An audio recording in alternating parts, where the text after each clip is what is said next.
Wherever you are tuning in, thank you for joining us for the next phase of Axiom Space's Ax-2 mission on this early morning. The Ax-2 mission is the second all-private crew to the International Space Station, dedicated to expanding access to low Earth orbit for all.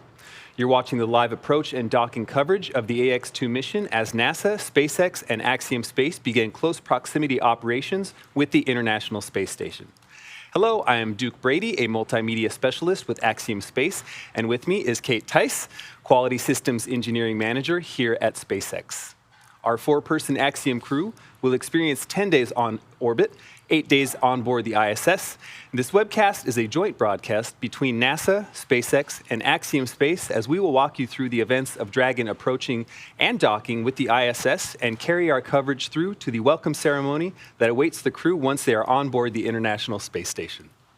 The Ax-2 mission officially started yesterday, Sunday, May 21st, when the Axiom crew lifted off from historic pad 39A at 2:37 p.m. Pacific, 5:37 p.m. Eastern.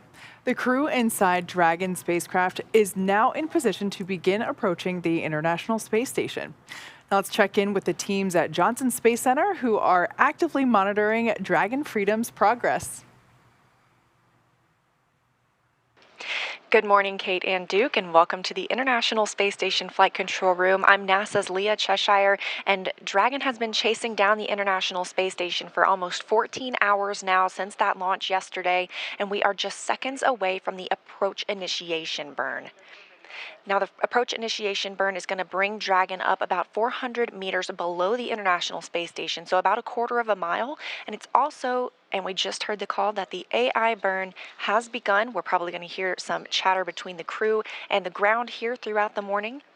The teams here in Mission Control Houston are being led by Flight Director Marcos Flores. They're monitoring all of these systems aboard the International Space Station. Okay, we'll move into switch round 3 then.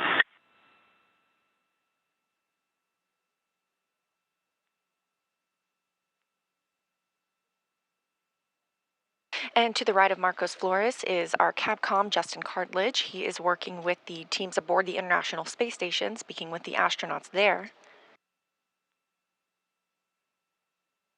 Again, the AI burn is underway. This is a firing of the Draco thrusters on Dragon. It's about a 90-second burn. And it's going to bring us up until we're about 400 meters. Suit downing and audio configuration. Copy that. 4.010 complete.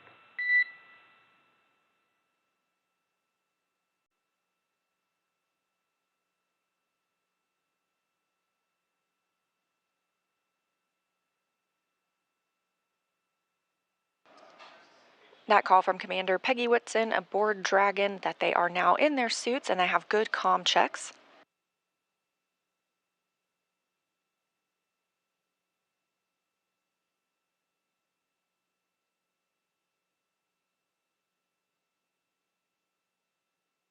And we have confirmation of a good AI or approach initiation burn.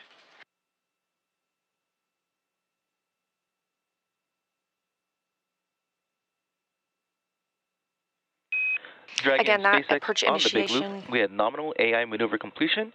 Reminder, if C2V2 link is lost for 10 minutes without ground action, Dragon will perform a breakout. Timers are available in your event details.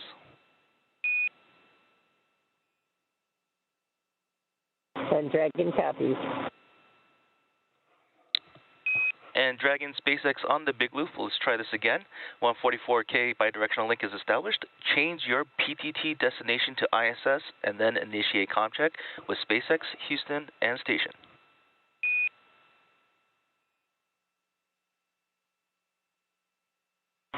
Dragon copies on the big loop. So Dragon SpaceX, how do you read?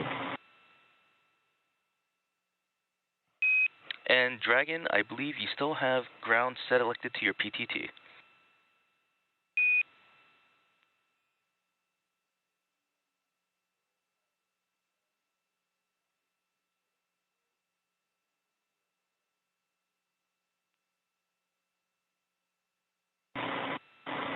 And with completion. Ground, or SpaceX ground, Dragon, how do you read us on the big loop?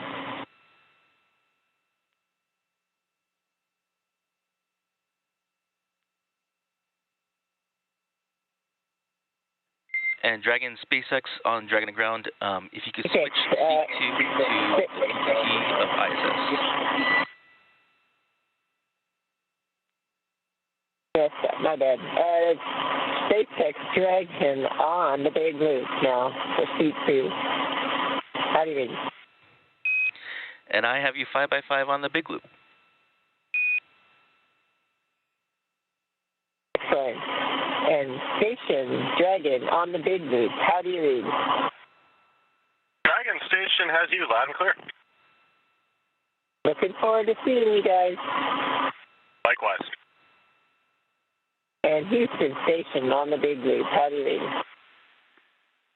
Houston, read you 5x5. How me?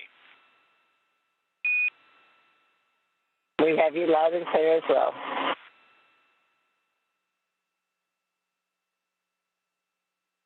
And SpaceX Dragon to ground, how do you read? And John, I have you 5x5. How me?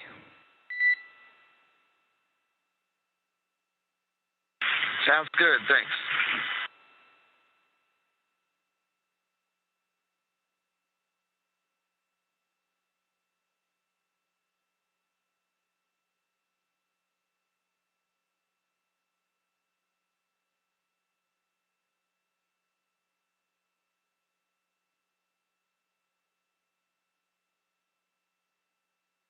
As you can hear, we are up and running this morning. You heard a lot of comm checks when we were discussing the big loop.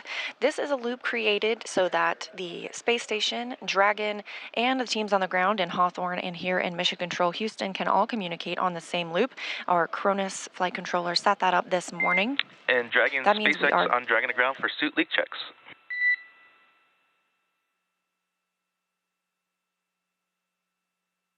Dragon, go.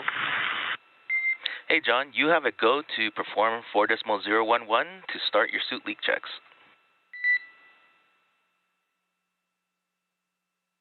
Okay, sounds good. We're go for those suit leak checks. Dragon.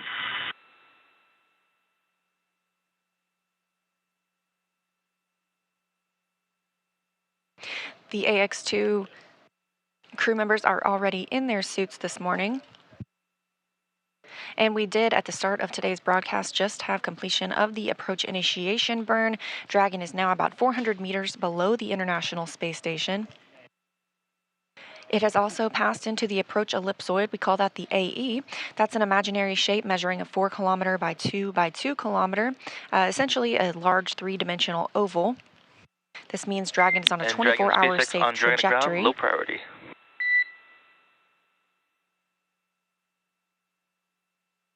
Dragon ready. Hey John, I was just wondering, did that echo resolve itself?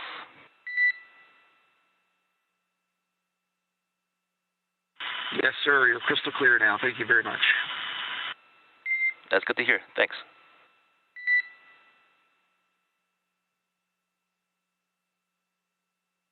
The crew reported hearing an echo just moments ago before we joined the broadcast today when they had multiple loops set up for communication, but now everyone is established and speaking on the big loop, meaning all teams involved can hear the communication. We are tracking docking to the Node 2 Zenith, or the space-facing port, this morning at the International Space Station at about 8:10 a.m. Central Time, 9:10 Eastern Time. So moving right on time.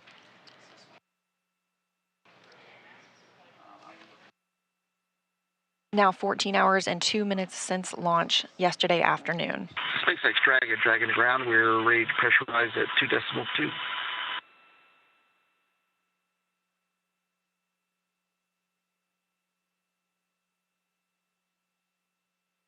And Dragon SpaceX, you are go to initiate suit leak checks.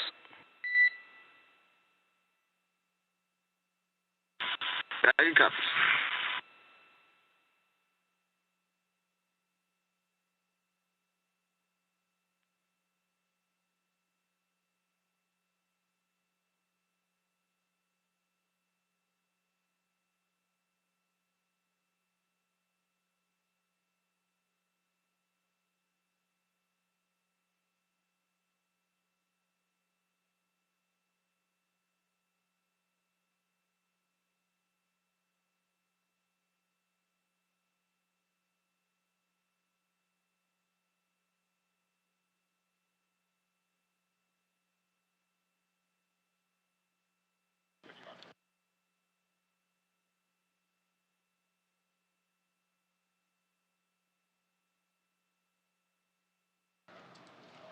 Again, we are here in Mission Control Houston this morning, monitoring Dragon's docking to the International Space Station, scheduled for 8:10 a.m. Central Time. We have teams in Mission Control Hawthorne monitoring Dragon's flight since launch yesterday as well, so I'm going to send it back to Kate and Duke. Awesome. Thanks so much, Leah. We did hear the call out that the crew got the okay to begin the suit leak check. As Leah mentioned before, they donned their suits a little bit ago, and that leak check is basically just inflating the suits a little bit and monitoring the pressure for a couple of minutes just to make sure that now that their suits are back on, all those zippers are in the right place and the visor is latched and locked and ready to approach. It's great. It's great to hear all those healthy comm checks as well. As the Dragon begins its approach to the space station, let's learn a little bit more about the Ax-2 crew. The Ax-2 mission is commanded by retired NASA astronaut Peggy Whitson. Born and raised in Beaconsfield, Iowa, she was inspired along with the world when she watched the Apollo 11 crew walk on the moon. She has since become the most experienced American astronaut and one of the most decorated. Whitson flew 3 long-duration missions to the ISS and has more cumulative time in space, 665 days, than any U.S. astronaut and more than any woman in the world.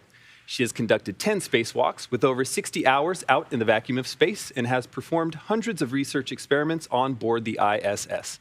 Not only is she the commander for this mission, but Peggy also serves as the director of human spaceflight for Axiom Space. The pilot for Ax-2 is private astronaut John Schaffner. Born in Alaska and raised in Kentucky, Schaffner is a STEAM education advocate, business pioneer, and lifelong space enthusiast. A pilot since the age of 17, John has over 8,500 flight hours holding commercial, instrument, single-engine, and multi-engine ratings in land and sea aircraft, as well as helicopter. He also holds ratings in former military jets and high-performance... Dragon ground. We show 4 good suit leak checks here. And ground concurs. All right, good news there. Just letting us know that all the suit leak checks checked out. As an athlete, John has years of competitive experience in water skiing, cycling, whitewater kayaking, hang gliding, skydiving, and base jumping. John trained as the Ax-1 backup pilot, and during this mission, plans to invest a lot of his time in STEAM education activities aimed at empowering educators and inspiring teachers. And representing the Saudi Space Commission and serving as a mission specialist, Ali Al-Karni was born in March 1992 in Sabd al-Alaya, Saudi Arabia.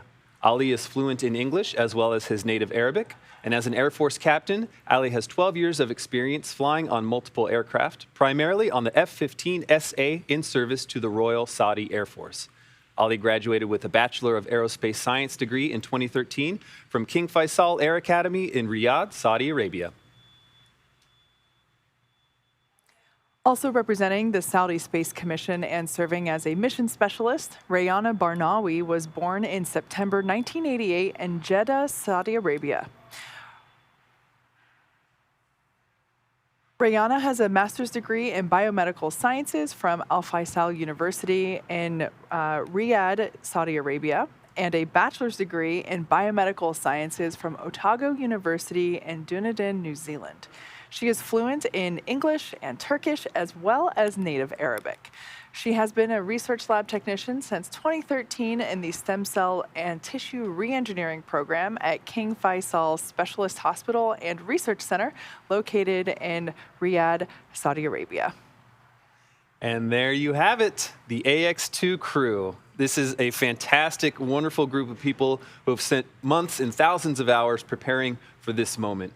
We are so proud of them, and it's so awesome to finally see them in space. Yeah, we had an opportunity to actually hear from the crew I was like about 3 hours after they made it to, after they got into space. That on-orbit media event was awesome. We got to see and hear from Peggy, John, Ali, and Rayana, and it was just so cool to see them floating around and spinning their water bottles and playing with the zero-G indicator. And yeah, it was just a lot of fun to see them play. It really was great. Now, today's crew, as we said, Peggy Whitson, John Schaffner, Ali Al-Karni, and Rayana Barnawi have gone through extensive training around the globe to be ready for their 10 days in space. Each crew member has between 700 and 1,000 logged hours of time since mid-2021 dedicated to learning these SpaceX protocols, ISS systems, and to prepare for the science and outreach activities that they'll be conducting while in space. Private astronaut training is rigorous. To prepare the Ax-2 crew for their mission, our teams here at SpaceX have spent the last several months teaching the crew about orbital mechanics, how to live in microgravity, and running simulations full of missions from inside our Dragon training capsules. The training program includes nearly 100 different lessons covering all aspects of the flight. And the list of training goes on. There's a lot more that they did, and we'll try to recap some of it. The Ax-2 crew spent time in simulators to orient their bodies to the conditions that may be experienced during the course of the mission, including into a centrifuge right here, simulating higher G-forces. Alternatively, the crew also participated in a zero-G parabola flight that simulated the lack of G-forces to experience weightlessness. Seems awesome. But aside from the simulating gravitational forces they will experience over the course of their journey, they also underwent altitude training in a hyperbaric chamber.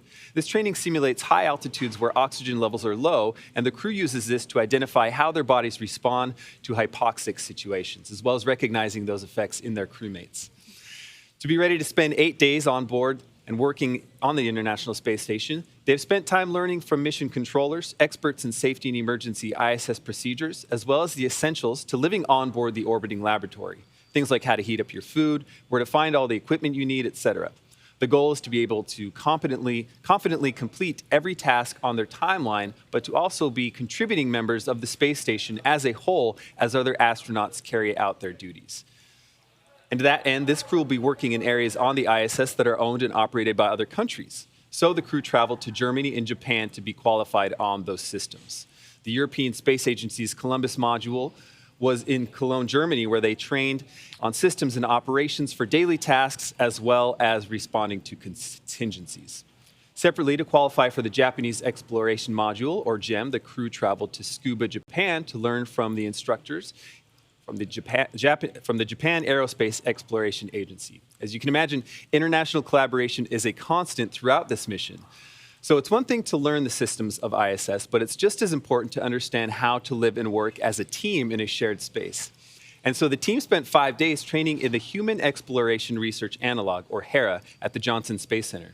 This is a confined experience that is designed to isolate the crew to build cohesiveness and teamwork. This experience included a chance to simulate work and research procedures, rehearse outreach efforts, and even respond to mock emergencies, all while living in close quarters, unable to leave. The team also spent time at the launch pad, in the suit-up room, and working through emergency procedures that might be necessary in the unlikely event of a pad abort scenario. That's right. That's pretty cool to see. Absolutely. And you know, all of this training culminated in a final patch hanging ceremony at Johnson Space Center to mark the end of this crew's training. This is a tradition of NASA's that dates back to the beginning of the ISS 20 plus years ago. All that is to say this team is ready to go. And the last few months have all led to the here and now. What they accomplish on station is going to help write the guidebook for our next missions and how we coordinate efforts on our future Axiom station. Needless to say, this is also an important moment for those training crews as really they become a family and feel so connected after all of that time together. Now, on your screen, we have our first view of Dragon. This view comes to us from the International Space Station. We can see the lights blinking, indicating its location, and this is the furthest away it will be on camera. So it is approaching the International Space Station. For those of you that have just recently joined us, we had confirmation that the crew completed their suit leak checks, and those leak checks looked good. So they are in their seats, they're strapped in, and they are monitoring the progress of their approach to the International Space Station. This is what traffic looks like at the ISS. Very true.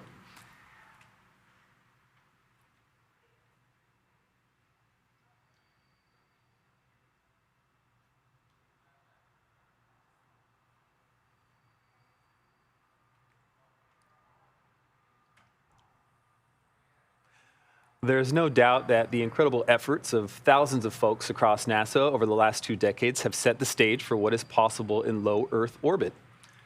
The Ax-2 mission is a critical step toward opening those possibilities to a host of new participants, governments, diverse researchers, manufacturers, and more. Here on Earth, we're already seeing benefits from research currently conducted on the ISS, from water and air purification systems to testing medical devices and therapeutics. Pretty amazing stuff. In addition to tech demos and medical research, access to low Earth orbit allows for a connection to the arts and other outreach opportunities. Ax-2 is the first of several proposed missions in advance of Axiom Station, the world's first commercial space station. A sustainable commercial low Earth orbit economy means expanded access to work in space. It also frees up NASA and its partners to put their budget towards other exploration programs while granting space agencies around the world more opportunities through commercial efforts. And over its lifetime, the ISS has accomplished an unprecedented feat, continuously sustained operations on and off the Earth for more than 22 years. This is not only a true testament to the technology required to physically achieve that, but also to the collaborative and cooperative efforts of thousands of people across the world to ensure that multiple nations, agencies, and entities, both public and private, work together to push humanity forward. And as we move forward, private industries need time to learn how to establish and maintain these relationships effectively. So, by flying private astronaut missions like Ax-2 to the ISS, Axiom is taking essential steps to get that on-the-job training as we work towards building the world's first commercial space station. Axiom Station is an opportunity to continue the story of the ISS, science, and research through cooperation and collaboration for the benefit of all. Ax-2 is this next chapter. So once again, we are observing Dragon Freedom as it approaches the International Space Station. The crew has their suits on, they're in their seats, and they are inside those blinking lights. That's so amazing to think about. Now we will see those blinking lights get closer and closer over the next couple of hours. Everything when you are approaching or departing the International Space Station is highly choreographed, and it's really slow, and that's for safety purposes. It's the safer way and the best way to do it. So we will see Dragon get closer and closer. Even those two lights that we see, the red one and the green one, they represent the port and starboard side, and I never remember what color goes to what, but I can tell you that we will start to see those get closer as we have been, even over the last few minutes. You might be seeing some stars on your screen, but most of those dots are dead pixels in that camera sensor, and that happens because of that high radiation in space. Now, Dragon is capable of carrying up to 7 passengers to and from Earth orbit and beyond. It is the only spacecraft currently flying that is capable of returning significant amounts of cargo to Earth, and is the first private spacecraft to take humans to the space station. Dragon is fully autonomous, which means that it flies itself, but it also features full manual override capabilities in case of emergency. Standing at almost 27 feet tall from bottom of the trunk to the top of the nose cone, Crew Dragon is composed of 2 main elements: the capsule, which is designed to hold crew and pressurized cargo, as well as an unpressurized section, which is known as the trunk. The nose cone at the top of the capsule protects the docking system and also the guidance navigation control system, which is the system that's being primarily utilized right now as Dragon is approaching the International Space Station. That nose cone opens for docking and remains attached to the space station, attached to the Crew Dragon spacecraft, unlike previous versions of Dragon, and that helps toward our efforts toward reusability. Now, opposite of the nose cone is the trunk. It provides attachment points for Falcon 9, the Dragon capsule, and cargo. One half of the trunk is covered in solar panels. That's the black side of the trunk on the exterior. And those provide power to Dragon during flight and while on station. The other half contains a radiator, and it rejects heat from the active thermal control system to space using SpaceX's new Pika tiling technology. The trunk also now has new aerodynamic fins, which provide stability in the event of an emergency abort. Now, in the event of an emergency abort, Crew Dragon is outfitted with 8 Super Draco thrusters, as opposed to just the regular Draco thrusters, and those power the astronauts to safety. Dragon's Super Draco launch escape system is a key safety feature of Crew Dragon, and it gives the crew the ability to quickly separate from Falcon 9 and safely escape from the time of launch all the way to orbit. It's a feature that no other spacecraft in history has possessed. So it's pretty awesome, and it's a great safety feature. Absolutely. Thank you, Kate. We are actually going to toss back now to Leah at Mission Control at Johnson Space Center. Leah? Thank you both very much. And yes, tally ho, we have sights set on Dragon. Now, as you can see, it is pretty dark outside. That's because the International Space Station is in an orbital nighttime. It's currently flying over the South Pacific Ocean, about 261 miles above Earth. And of course, Dragon is now just slightly below it. Waypoint 0 brought Dragon the approach initiation burn brought Dragon to waypoint 0 at 400 meters below the International Space Station. The systems have checked out, and it's now moving up toward waypoint 1. That is when Dragon is approximately 220 meters above the space station. It'll be on the docking axis, meaning it's directly in front of the docking port. So the crew are headed to the Zenith port, the space-facing port of Node 2. And the other Dragon that's currently on board, which brought the Crew 6 crew earlier this year, that is docked to the forward port of the Harmony module. As you can see, we go in and out of receiving feeds from the International Space Station. That happens when we go through satellite handover periods. The International Space Station is orbiting Earth and seeing a sunrise and a sunset every 45 minutes. So we constantly hand over to different satellites that receive the feeds from the station and send it back to us on the ground. So you'll see that a little bit this morning. After we reach waypoint 1, we will pause until Dragon gets the go to move into waypoint 2. That's when they're only 20 meters away from the International Space Station, and the spacecraft is focused on aligning its docking system with the International Docking Adapter. Slow and steady wins the race at this point in the mission. Right now we're moving at less than 5 miles per hour. And as we move in from waypoint 2, we'll be moving even slower. We may hear the call-out chop at a little less than 30 seconds before docking. That's the crew hands-off point, when any aborts need to be done automatically by Dragon.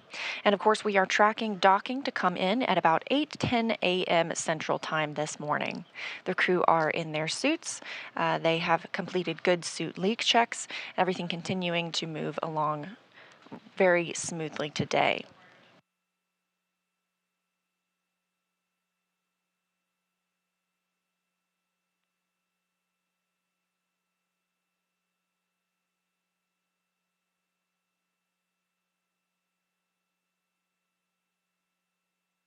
A look back at some of what was completed last night. Shortly after launch, less than an hour after liftoff, at about 5:23 p.m. Central Time, Dragon executed the phase burn. That was the first of the 5 major burns required to raise Dragon's orbit and position it for approach to the space station. About 7 hours later, we had the boost burn. That puts the crew in an orbit where Dragon's apogee, or the highest point, is about 10 kilometers lower than the station.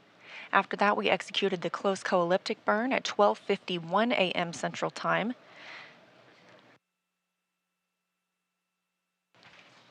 The close burn puts Dragon on an orbit roughly co-elliptic with the space station. That means it is roughly 10 kilometers lower than the station the entire way around the Earth, instead of just being 10 kilometers below the station at apogee, or its highest point. We also saw the transfer burn at about 2:47 a.m. Central Time this morning. That's the fourth major maneuver where we raised Dragon's apogee again, or the highest point of its orbit, to just 2.5 kilometers lower than the space station. We Dragon, rounded everything SpaceX out on with the big loop, mid-course burn complete and nominal. Trajectory has converged on waypoint 0. Dragon copy.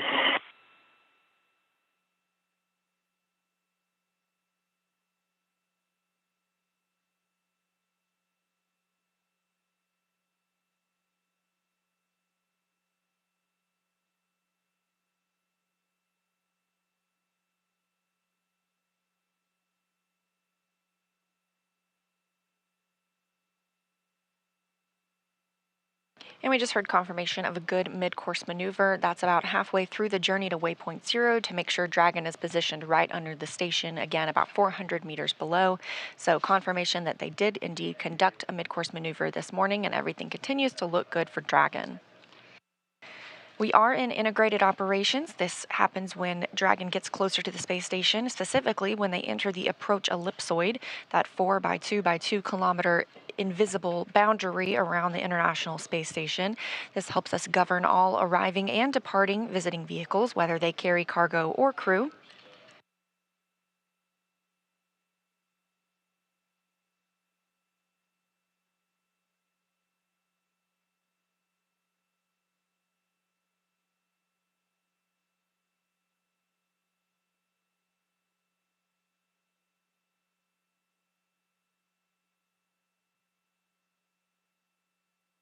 We're also hearing good words about teams being go to move inside the keep out sphere. That's another checkpoint that consists of an imaginary sphere around the station with a radius of 200 meters.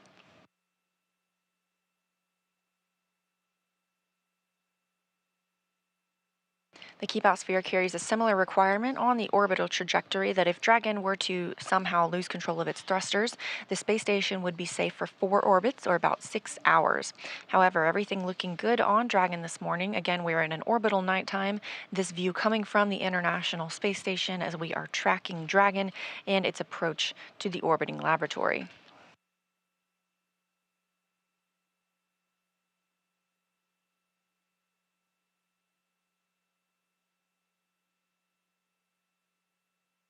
Once Dragon arrives at the space station today, they will be greeted by 7 crew members currently living on orbit.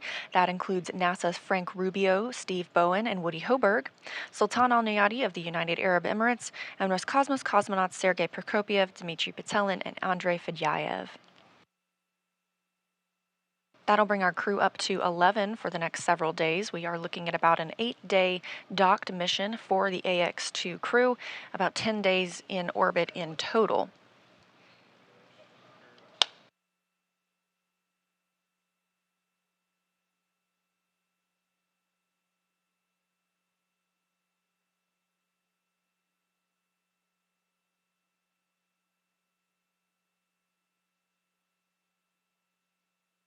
The crew on the International Space Station will be monitoring arrival this morning, specifically Woody Hoberg of NASA and Sultan Al Nayati of the United Arab Emirates will be in the station's cupola using special software to track Dragon's approach and make sure it stays in the expected zones.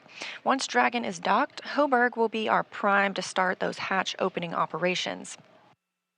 He will start by opening the large hatch on the Node 2 forward, or Node 2 zenith that is, giving him access into the pressurized mating adapter.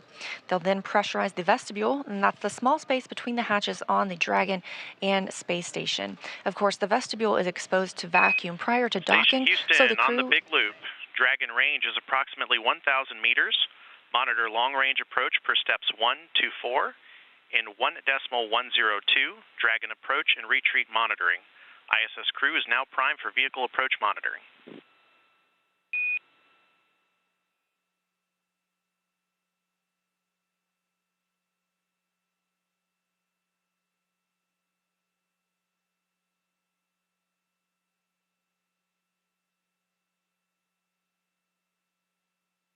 That call up to the International Space Station, just as we were explaining. They are primed to monitor the arrival of the Ax-2 crew today. Again, we're heading toward waypoint 0. That's the 400 meters below station mark. We are now 950 meters from station, closing in at about 2.9 miles per hour. Hello, Zen Station copies.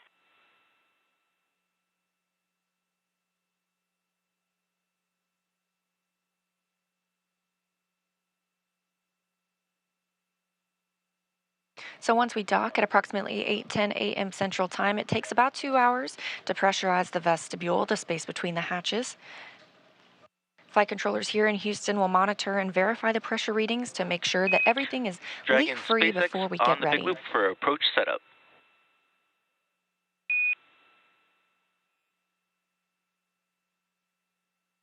Go ahead on the big loop for approach setup. Ground has pulled go for approach 0 and will be enabling the maneuver shortly. Expected maneuver start time is per your forward displays. Reminder that Dragon will continue through waypoint 1 to waypoint 2 without stopping at waypoint 1.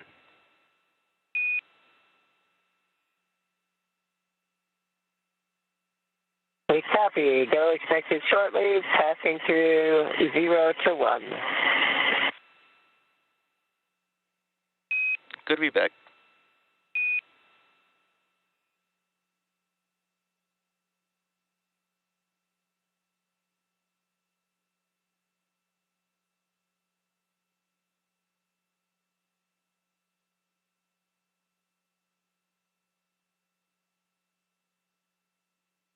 Good news from the ground to the crew, that coming from the core, the crew operations responsible engineer in Hawthorne, California at SpaceX headquarters, to Commander Peggy Whitson aboard Dragon. The team will not have to pause at waypoint 1. Sometimes there's a pause associated there so they can check out all systems, but things are looking good this morning to continue through. Dragon now 800 meters away from the space station. The International Space Station crew members have been preparing for arrival of Dragon by moving and setting up some laptops as well as crew alternate sleep accommodations. Again, we will have 11 crew members. Feels like a full house aboard the station once the Ax-2 crew arrives today. Teams also will do things like feather the solar arrays or maneuver them so that they avoid any plumes from Dragon once it gets closer to the station. It's also been a busy time on the space station with another variety of activities, including a port relocation. Just a couple of weeks ago, the Crew 6 crew boarded their Dragon spacecraft and moved it from Zenith, the space-facing port on Node 2, to the forward-facing port. So that is where the Ax-2 crew will dock today, to that Zenith port. However, the maneuver was to prepare for the arrival of CRS-28, the 28th commercial resupply mission from SpaceX to the International Space Station. That will bring with it some new solar arrays. Those are called International Space Station rollout solar arrays, and those are stored in the trunk of Dragon. That Zenith port, it makes it much easier for the Canadarm2 to help retrieve those IROSAs for eventual installation on some spacewalks later this year. We've had a handful of spacewalks happen over just the last few weeks at the space station, including 3 Roscosmos spacewalks to move and connect and deploy a radiator, as well as Houston 1 Station NASA on spacewalk to... Just reporting per block 1, vehicle inside. Houston copies.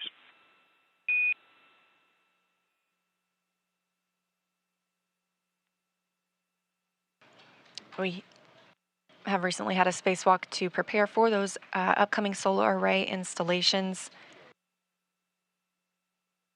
And hearing confirmation from the crew aboard the International Space Station that they themselves also have their sights set on the approaching Dragon.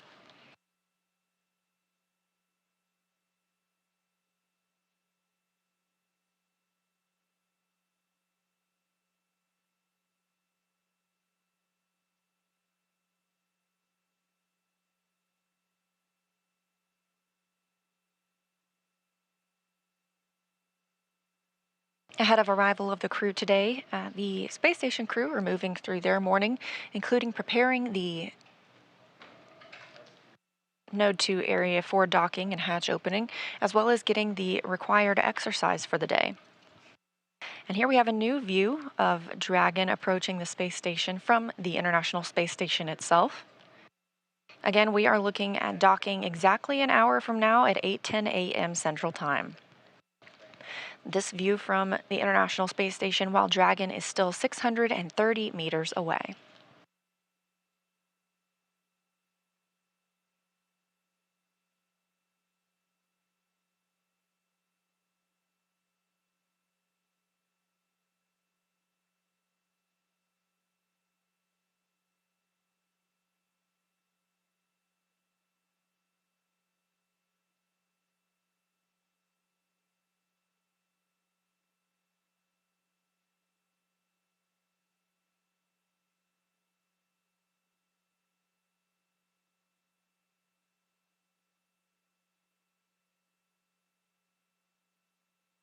Again, this is an entirely autonomous flight for Dragon. The crew aboard has been trained that they can take over if needed. However, things continue to move smoothly this morning. The crew off-duty time ended at 5:30 a.m. Central Time. The crew got suited up shortly after, and the big loop was configured, meaning that team members here in Houston can speak with teams in Hawthorne as well as on the space station and on Dragon on one big communication loop rather than on various different loops.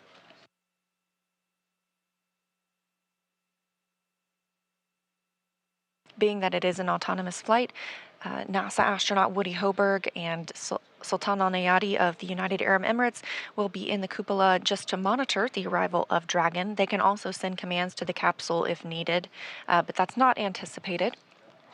Hoberg will then be primed for assisting in pressurization of the vestibule and the hatch opening operations. After docking and the welcome ceremony, all crew members will then move into an ISS safety briefing, making sure that they are briefed on everything they need to know while living aboard the International Space Station for safety purposes. Of course, they go through a lot of that training here on the ground, but it's a great refresher once they arrive on board in the microgravity environment.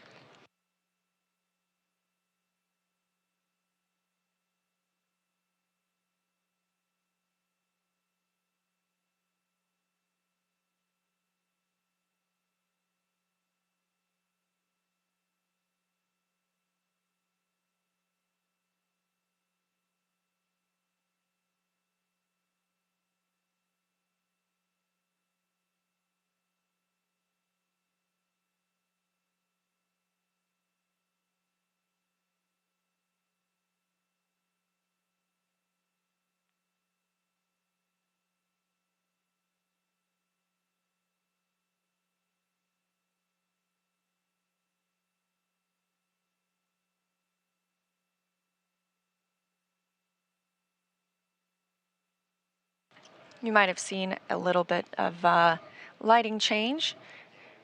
We are now entering into an orbital daytime. Again, we see 16 sunrises and sunsets a day aboard the International Space Station, moving at 17,500 miles per hour, giving us an even better view of Dragon as it gets closer, now about 500 meters from the orbiting lab.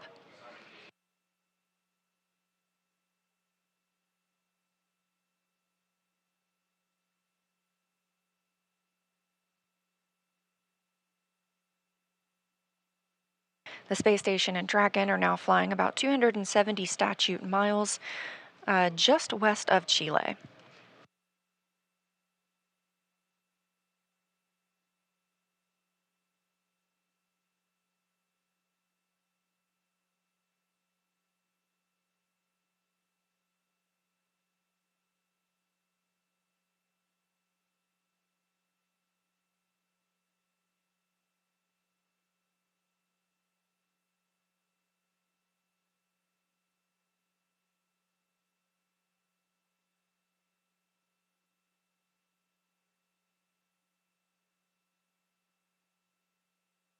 Again, we're heading toward waypoint 0. That'll be at 400 meters below the space station. We are now at 480 meters below the space station. The crew will not stop at waypoint 0. They will continue to move through.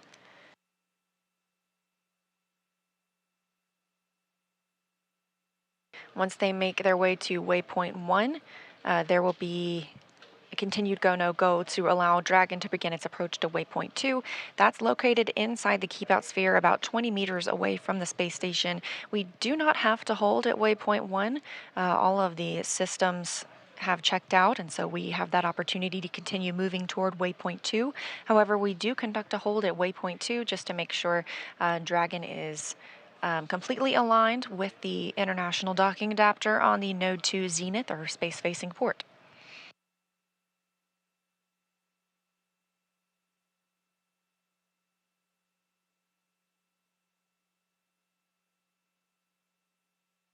So at that 20-meter distance, Dragon will slow itself down even further, bringing its approach in and eventually make initial soft contact with the adapter soft capture ring. That'll retract and bring Dragon in for the hard capture sequence.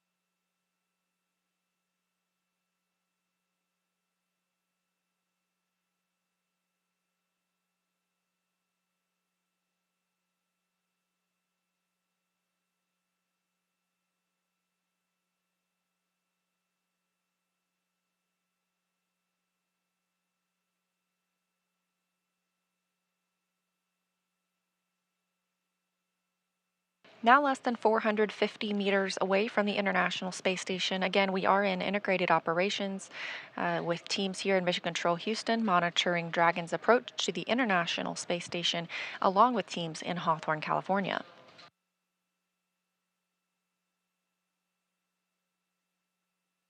The crew are in their suits. They had good suit leak checks earlier today. They also are seated. We have them get in their suits and their seats during dynamic phases of flight. Even though it looks like Crew Dragon is moving slowly, we want to make sure that they are in their suits as a precautionary measure during the docking process. They had an opportunity to get out of those suits, have some free time. As Kate and Duke mentioned earlier, they were able to call down to the ground last night and discuss what it was like to be in microgravity.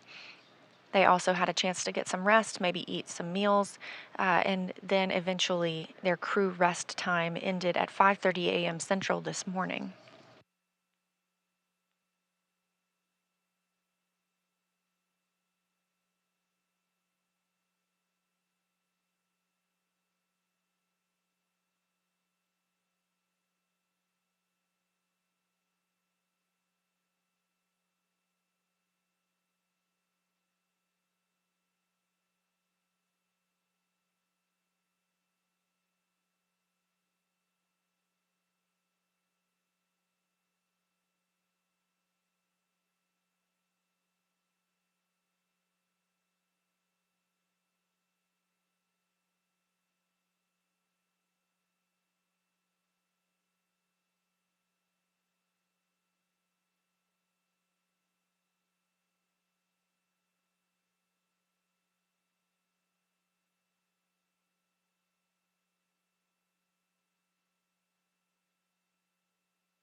Again, you're watching live coverage of the Ax-2 mission, Axiom's second private astronaut mission to the International Space Station.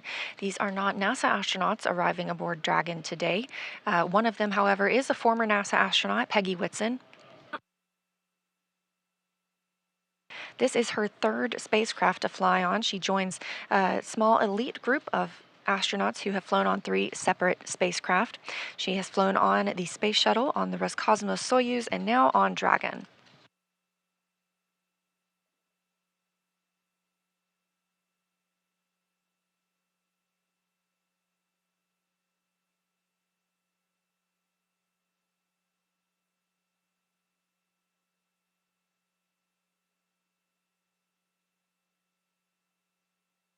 Since NASA opened up the space station for commercial activity in 2019, we've continued to work with private industry to prepare for the future of low Earth orbit. And our long-term goal is to be not just the provider of a low Earth orbit destination, but to be a customer. We want to be one of many customers purchasing commercially owned and operated services. So we need to work together today to ensure this path of tomorrow. Enabling these private astronaut missions helps us to refine and mature any of the processes we need for that future. So our NASA astronauts are working side by side with Dragon private and SpaceX national on the Big Loop. astronauts. Approach 0 has started and trajectory has converged on waypoint 1. Expected arrival at waypoint 1 is per your forward displays. Dragon copies.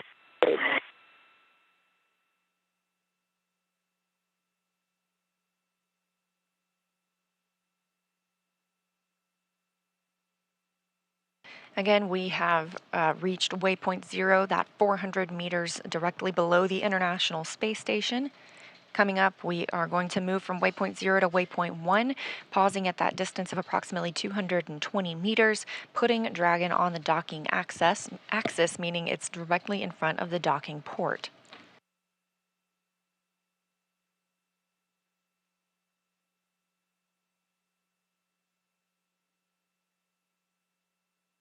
As mentioned previously, all of the visiting spacecraft take the phased approach to the International Space Station. They stop at predetermined gates for the teams to run quick checks on the vehicle performance before approaching the orbiting lab. When it comes to bringing two spacecraft together, slow and steady wins the race, as docking operations require a great deal of precision to make sure we're keeping the spacecraft and the crew safe. So when we say slow and steady wins the race, we're now traveling at less than half a mile per hour. Again, we are in integrated operations during this time, meaning teams from both Hawthorne on the left of your screen and Mission Control Houston on the right are monitoring Dragon and the International Space Station. Additionally, the Axiom Mission Control here in Houston, Texas as well is continuing to monitor the flight. They'll remain on console this week. With you on the Big Loop. Prior range is 400 and stable attitude as expected. Houston copies.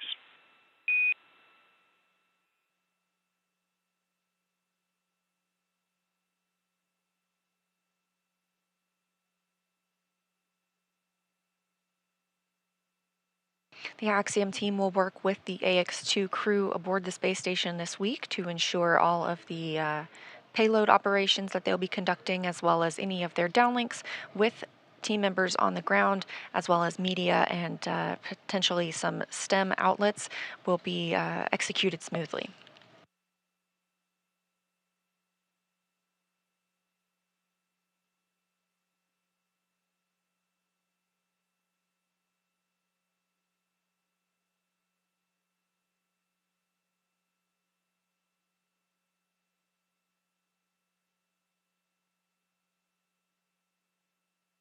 Again, we are in a satellite handover of the tracking data and relay satellite system. These are tracked throughout the flight. We see this with the International Space Station as well as on Dragon. Multiple different customers around the world use these satellite systems.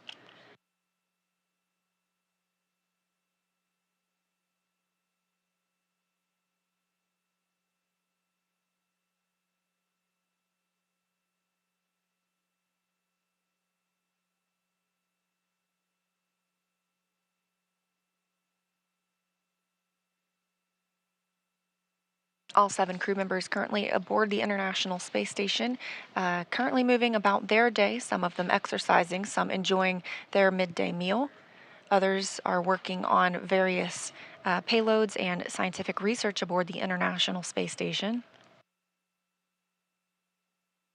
There are some constraints as we move into integrated operations, specifically during docking, and once the spacecraft is soft docked, there will be an exercise constraint. We don't want any additional loads imparted on Dragon, so any vibrations that can be caused from using, say, the treadmill or the stationary bicycle, we want to keep that from, again, imparting those additional loads to ensure a safe and smooth docking for Dragon. So the crew will be asked and are not timelined to perform any workout activities during that time.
This view from the International Space Station, currently flying 266 statute miles above the South Atlantic Ocean.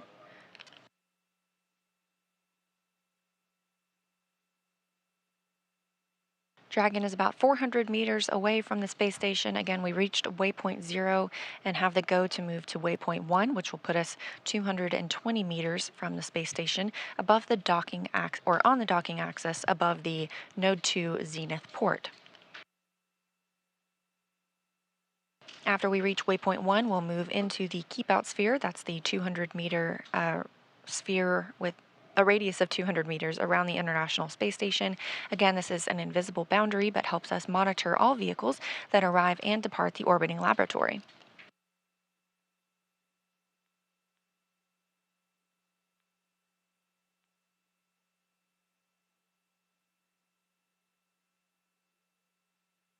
For any maneuvers at this point, we are seeing Dragon use its service section Draco thrusters. These each provide 90 pounds of force. There are 12 of those Dracos. Those are only used in the vacuum of space. It's good for these attitude control maneuvers, and those are grouped into 4 clusters of 3 thrusters each. On board, Dragon also has Super Dracos. These are only used for pad or ascent abort scenarios, so these are currently disabled. They are disabled after the ascent portion of the mission. There are also 4 forward bulkhead Draco thrusters. These are located underneath the nose cone. They're used for larger burns like the deorbit burn. However, we're not looking ahead at that currently. We expect that to come about 8 days from now. We are planning for this crew to spend 8 days aboard the International Space Station.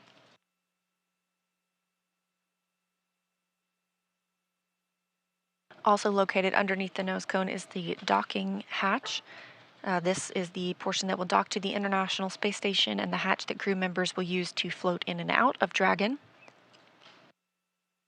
This is in contrast to the side hatch that the crew used to board the spacecraft yesterday, that they will also use to depart the spacecraft after splashdown and being pulled aboard the SpaceX recovery ship.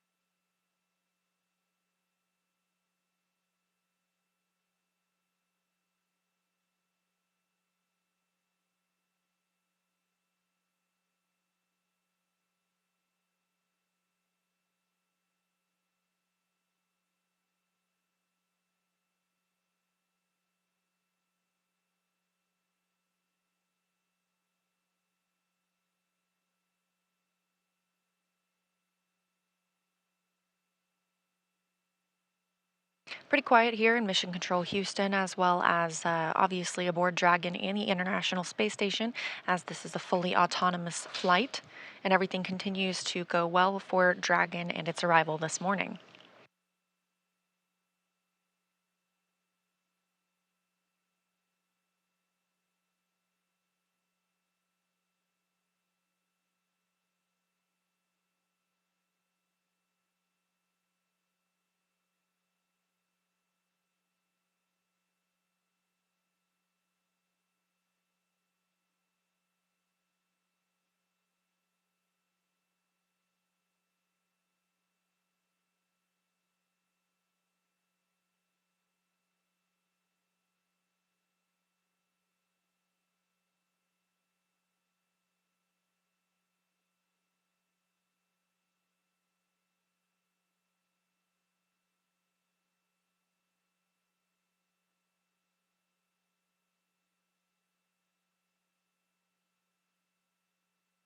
Again, Dragon has reached waypoint 0 and is making its way to waypoint 1, 220 meters above the International Space Station and its intended destination this morning, which is the space-facing hatch on Node 2. So with that, I'm going to send it back over to Hawthorne for a status update. Kate and Duke? Thanks, Leah. Continuing to follow Dragon's progress as it gets closer and closer to the International Space Station. We're now just 0.45 kilometers away from the ISS. And as Leah mentioned, slow and steady wins the race. Now, there are teams supporting this mission from multiple locations. This is Johnson Space Center, located in Houston, Texas. This mission control room is staffed 24 hours a day, 7 days a week, 365 days a year. Team members are trained in a variety of disciplines and monitor all station systems.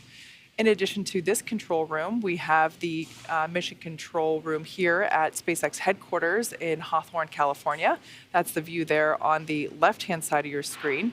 That is where our teams are monitoring Dragon and checking in on all of its systems. And then, of course, the Axiom control room on the right-hand side. Yeah, right there for Axiom Space. Our team is there at Mission Control in Houston as well.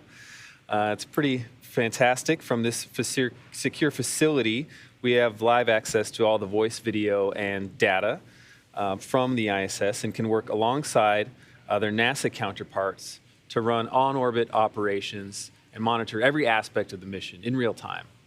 It's led by what we call our Axel, or our Axiom Operations Lead.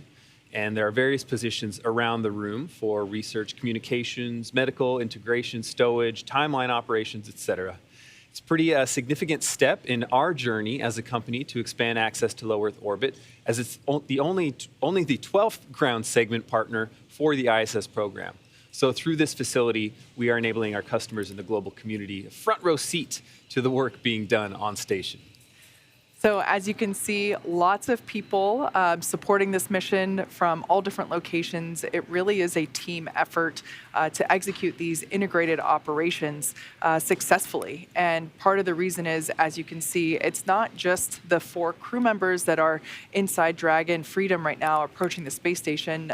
It's the whole integrated International Space Station team as a whole. Once the Ax-2 crew arrives on station, there will actually be 11 crew members total.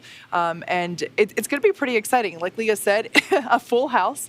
But the Ax-2 crew is going to be super busy. They have a lot of science and research planned, and they will also be contributing to the station as well as the other crewmates that are up there with them. Absolutely. This crew has a very full schedule while on station, and actually a lot of that time will be focused on some pretty fascinating efforts. For the sake of this conversation that we'll have right now, the science that they're doing is organized into a few categories like life sciences, physical sciences, tech demonstrations, etc. So with physical science, this includes some radiation protection research as well as some storm-related research, helping to create rain, cloud seeding, really fascinating stuff like that, and as well as enhance our understanding of dangerous thunderstorms. There's actually a phenomenon called transient luminous effects, which are upper atmospheric lightning or ionospheric lightning. And it's awesome that research could potentially help operations at Kennedy Space Center. As we saw yesterday, there was an anvil cloud rolling in, and it's really interesting how this research that the Ax-2 crew will do could potentially feed back into space operations on the ground. Absolutely. A very full circle moment right there. So by the time we're launching Ax-3, we will have those data back and we'll be ahead of the game. So on the tech side of research being conducted, this crew will also demonstrate ways to automate some of the tasks that take up precious crew time, things like transferring data or tracking where supplies and materials are on board the space station. There's also an effort to make communicating with Earth easier. So at the heart of Axiom Space is the mantra to build history, to expand access to low Earth orbit for all. And so we're dedicated to creating partnerships with companies that you wouldn't typically expect to hear about going to space, to grow the volume of those who can conduct meaningful research and research on board and outreach as well about science and everything else included in that. So a lot going on up there, and they're certainly going to have their hands full once they dock, which we should be seeing shortly here. Yeah, we're very much looking forward to it. Look at this. This is our first view inside the Dragon capsule. I love this view. So on the left-hand side would be our commander, Peggy Whitson, and on the right-hand side of that view was pilot John Schaffner. Now, this view is also very cool because this is looking at the International Space Station from the Dragon. What a great shot. Yeah, it's just incredible that we can get these live views and see what Dragon is seeing as it is approaching the ISS. I love living in the future. Like we've mentioned before, we are heading to the Node 2 Zenith port this morning. We have passed through waypoint 0, which is the 400-meter mark, which is 400 meters away from station. We're heading up and around over the station to waypoint 1, which is about... Dragon station on the big loop. Expect reconfiguration of the C2V2 return link shortly.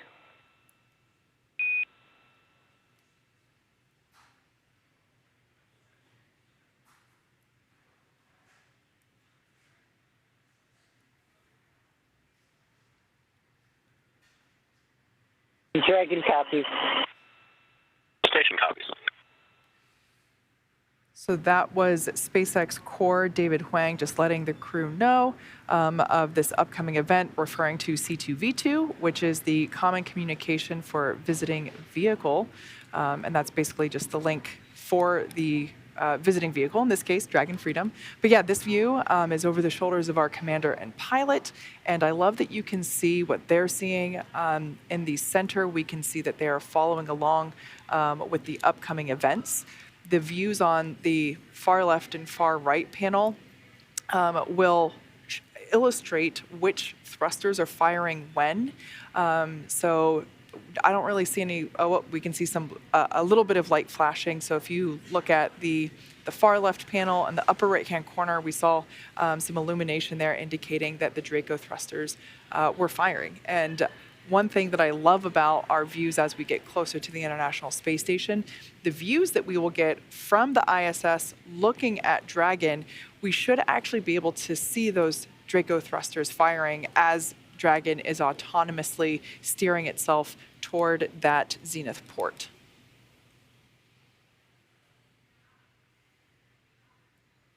Now, when we say autonomous, it's truly what that means. Dragon is doing all the calculations and steering and flying automatically. It is flying itself. That being said, our pilot, John Schaffner, has the capability to take over manual control at any time if necessary.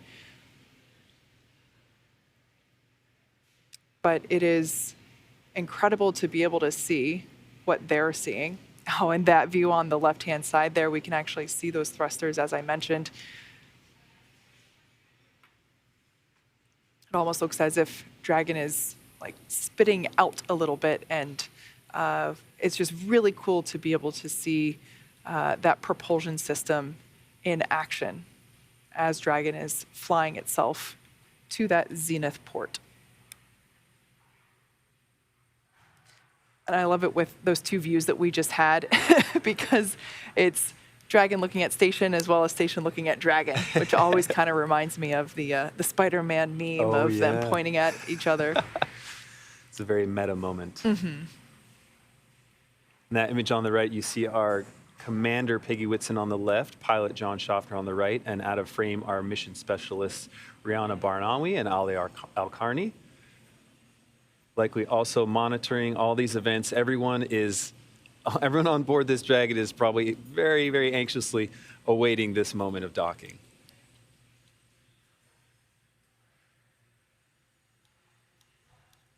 Ending nearly a 16-hour transit to get to the ISS after launching. Now we are roughly 20 minutes away from hitting that approach 1, that waypoint 1, which, like I mentioned before, is 220 meters away from the International Space Station. And we can see that the crew has their visors up. We don't require them to put their visors down until they're closer to the space station for that docking procedure. So they're still hanging out, continuing to monitor Dragon's progress.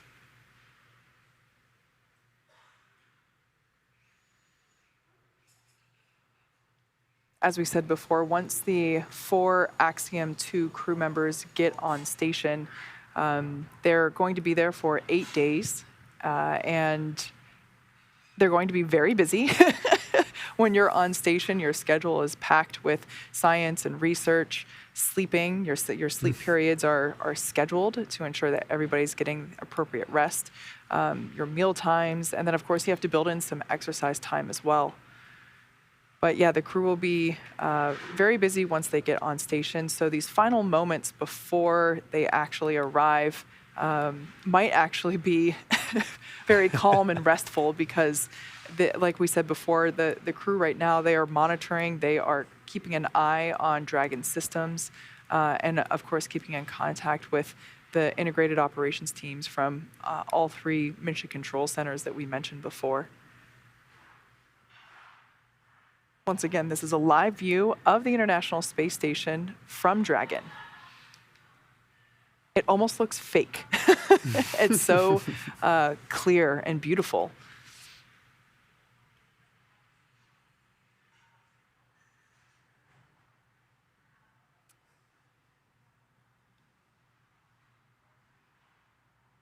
As we get closer, you should be able to make out more clearly the various vehicles that are docked with the International Space Station.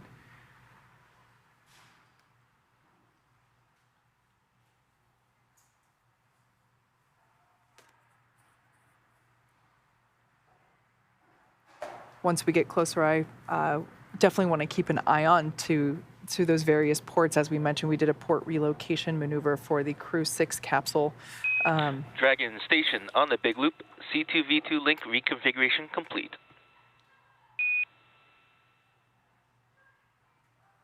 Dragon copy. C2V2 config complete. As I mentioned, we did a port relocation maneuver for the Crew 6 capsule, which is Dragon in Denver. It was relocated to the Node 2 forward port, and we should be able to see that as we get closer.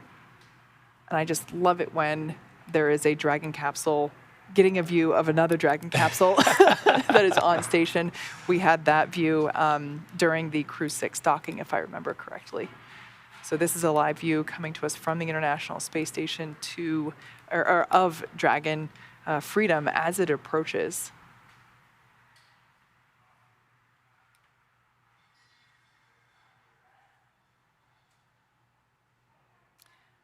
All right, so as we are continuing to get closer to the International Space Station, we are heading towards that waypoint 1. Let's check back in with Leah over at Johnson Space Center to hear how things are continuing to progress with the International Space Station's preparation for Dragon Freedom.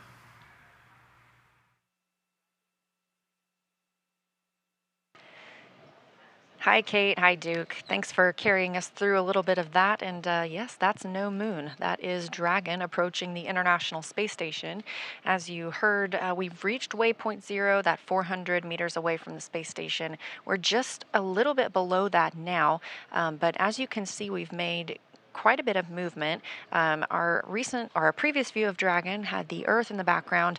Now we have space in the background. The spacecraft has moved out in front of the International Space Station, still less than 400 meters away, about 380 meters right now, but we're moving up to waypoint 1. And again, waypoint 1 is about 220 meters away from the space station. It'll be directly above that Node 2 zenith or space-facing port. We have the opportunity to pause here, check out any systems if needed, and we expect arrival at waypoint 1 in about 10 minutes.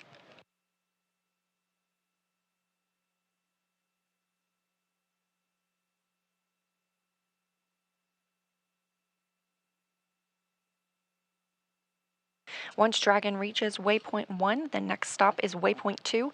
That is only 20 meters away from the International Space Station, so that's when we hope to get that crystal clear view of Dragon Freedom and its 4 crew members inside.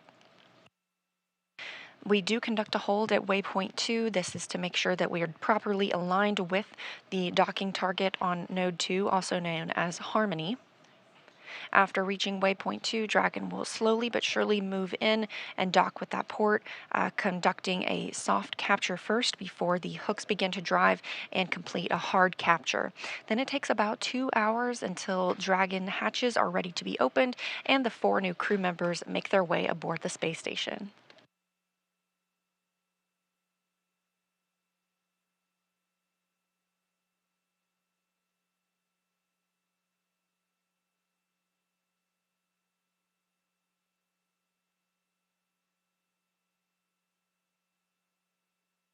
Now 350 meters away from the station. Again, this is Dragon Freedom. It was named that by the Crew 4 crew that visited the International Space Station. Spacecraft keep their names after being named by the crew, so this one will always carry the name Freedom regardless of who's flying on board.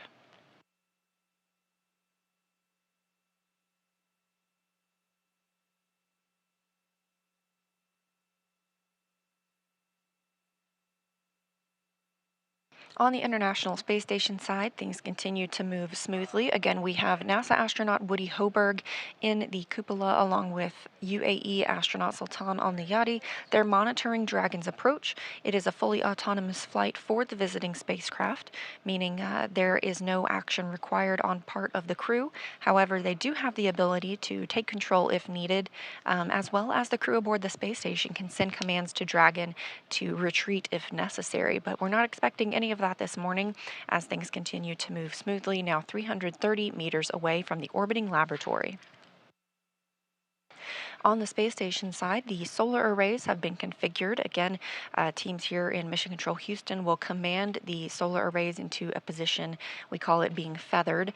This keeps any loads from being imparted on the solar arrays themselves from any plumes that come from Dragon as it makes those fine-tuned maneuvers. We are in a satellite handover again with the tracking data and relay satellite systems, but a great shot here of mission control at SpaceX in Hawthorne, California. Again, we are in integrated operations now that we are inside the approach ellipsoid, that 4 kilometer by 2 by 2 kilometer invisible oval that helps us monitor all of the arriving and departing spacecraft at the International Space Station. And on the right-hand side of your screen, you've got Mission Control Houston. These teams work around the clock, 24/7, to monitor all of the station's systems. Leading the teams this morning is Flight Director Marcos Flores. And communicating with the astronauts aboard the International Space Station is Capcom, or Capsule Communicator, Justin Cartledge. On the left now, you can see the Axiom Space Flight Control Room. They are monitoring the flight as well. They'll remain on console this week to help the crew members execute all of the research and the payload work that they have planned. Additionally, they'll be conducting several downlink events with various media and other STEM organizations here on Earth.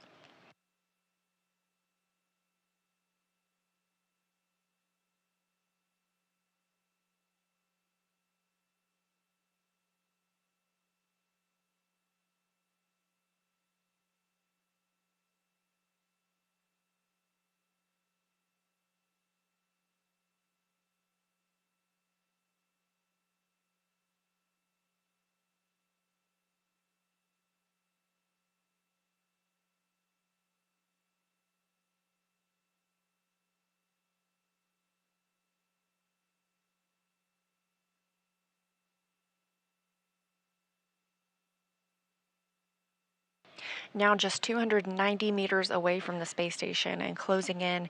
Again, slow and steady. We are less than 1 mile per hour as we see Crew Dragon move toward the International Space Station Zenith port. Once we reach that, it'll be waypoint 1. We hope to see that in about 5 minutes, and we're tracking docking again this morning at 8:10 a.m. Central Time, so just about 20 minutes from now.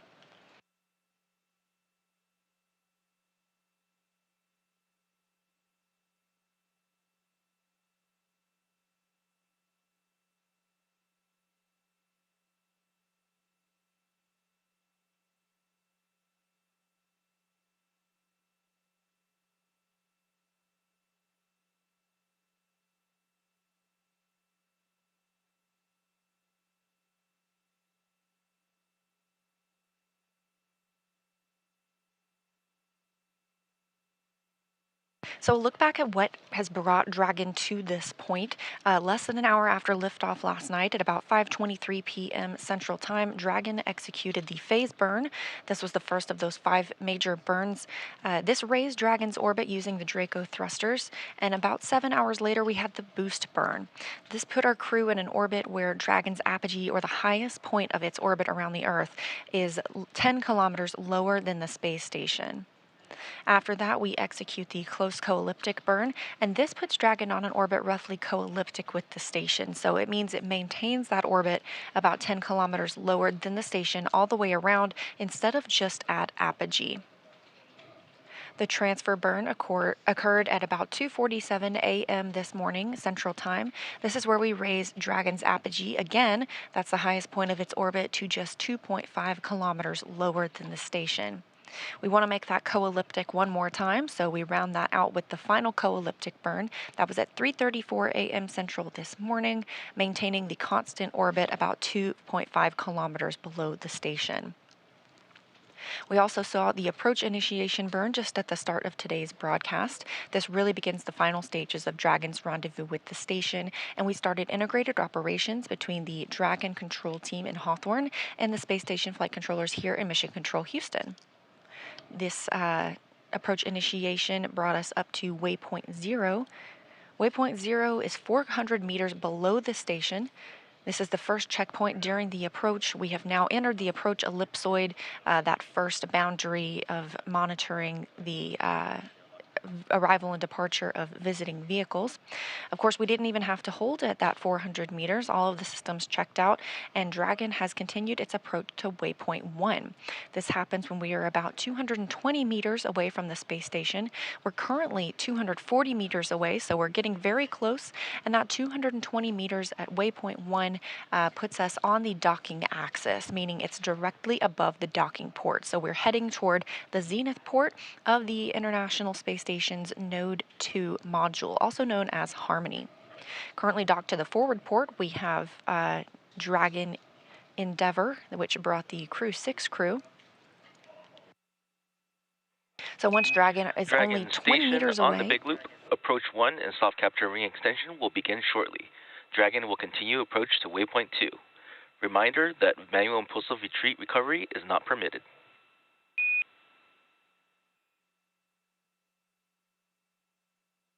Dragon copy. Station copies.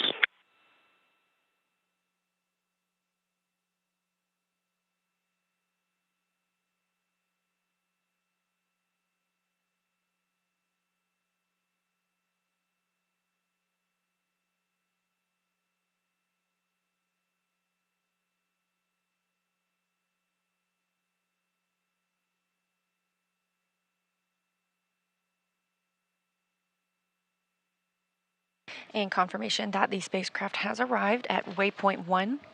Again, we have the opportunity to hold here. It's 220 meters away from the International Space Station, specifically in line with the docking axis on the zenith port of Node 2.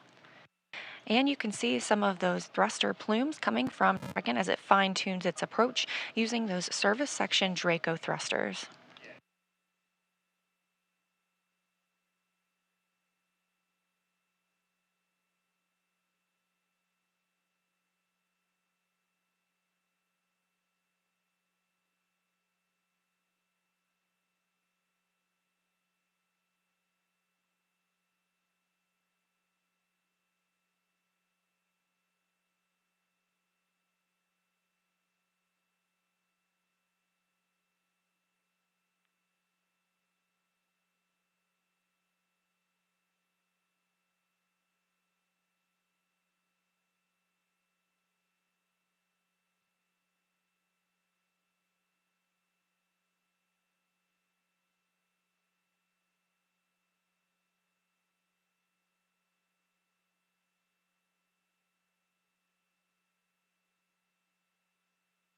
A great view of those thrusters firing on Dragon as we are at waypoint 1, 220 meters away from the International Space Station, specifically directly above the space station.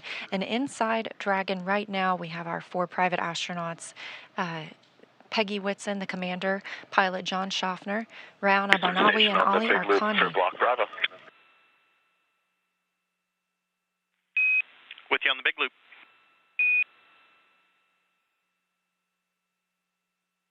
Pri range 208 meters and decreasing attitude as expected. We copy and concur from the ground.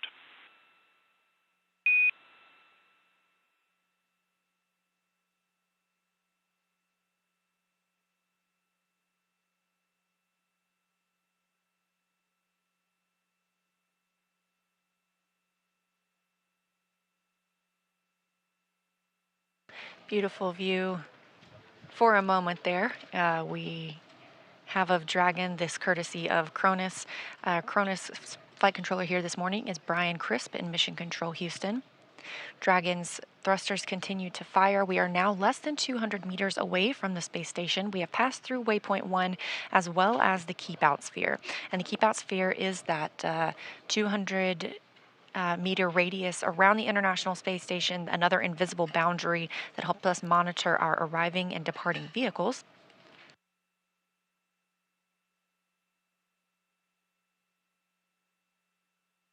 The next pause for Dragon will be at waypoint 2. This is a hold point. That's 20 meters away from the International Space Station when we move in toward final docking.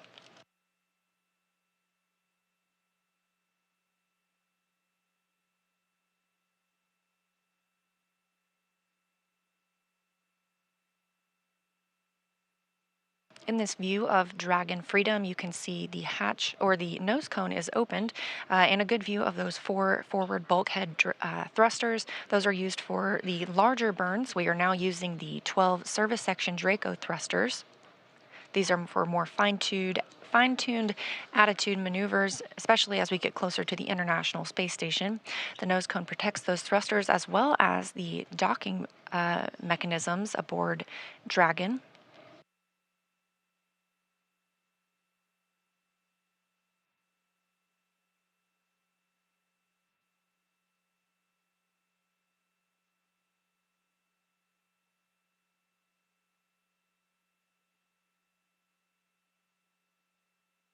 We're expecting arrival at waypoint 2 in about 8 minutes. And again, looking for docking this morning at approximately 8:10 a.m. Central Time. Dragon Freedom is now 164 meters away from the International Space Station. So while we are moving less than 1 mile per hour, we are continuing to close in on the destination for the Ax-2 crew.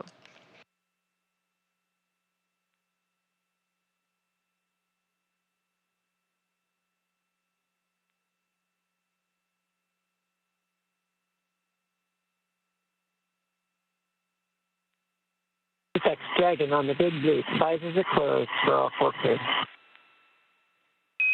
Copy, Dragon. Visors are closed.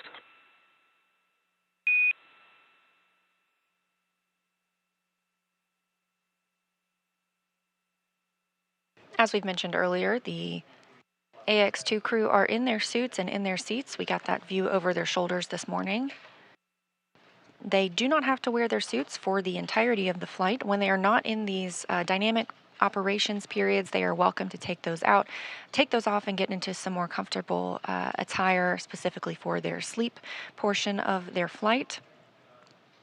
However, now they are in their suits. They've conducted suit leak checks through the umbilicals that connect to the spacecraft itself. These also provide communications and cooling for the astronauts.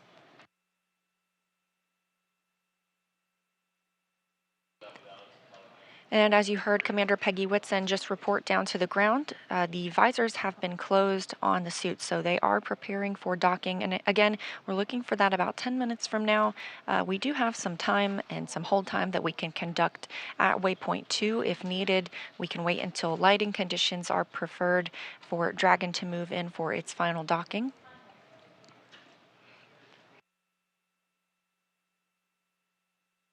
Once Dragon flies in and makes contact with the International Docking Adapter, we will have soft capture. This is when the soft capture ring retracts, and sensors will indicate it's time for 12 hooks to drive in place. Once those hooks have fully driven, we'll have hard capture, and that firmly secures Dragon to its new home on the space station.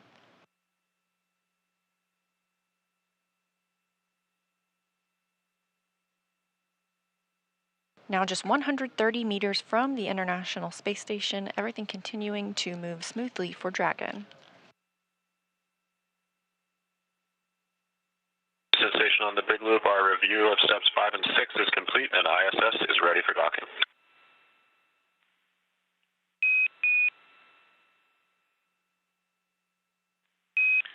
Houston copies.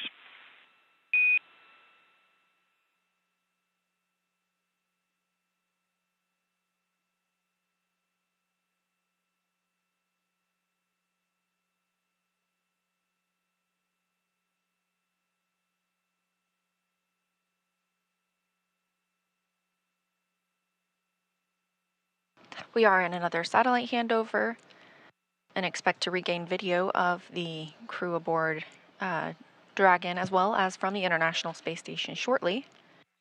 However, things Dragon continuing station to on the check Big out Loop, here. soft capture ring extension complete.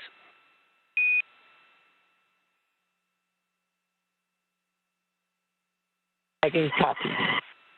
Station copies. Station Houston on the Big Loop.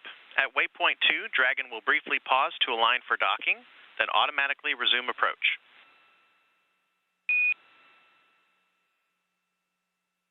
Station copies.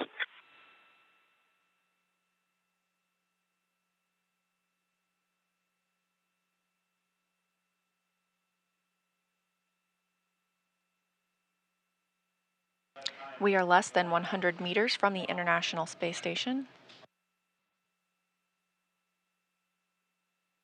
Currently, Flight Director Marcos Flores here in Mission Control Houston is polling all of the team members in this room, conducting their go, no-go poll for docking.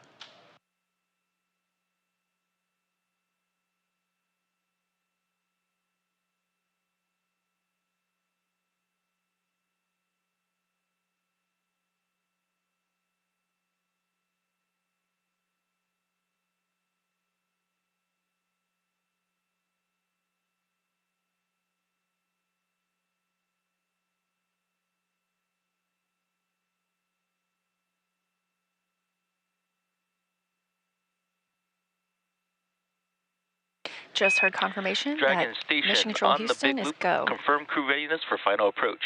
Ground has pulled go for approach 2 and will be commanding approach allowed shortly. As a reminder that once Dragon is inside the crew hands-off point, retreat and breakout are not permitted. And the Dragon crew is ready to go for docking, and we copy on the crew hands-off point. Station crew copies and we are ready for final approach.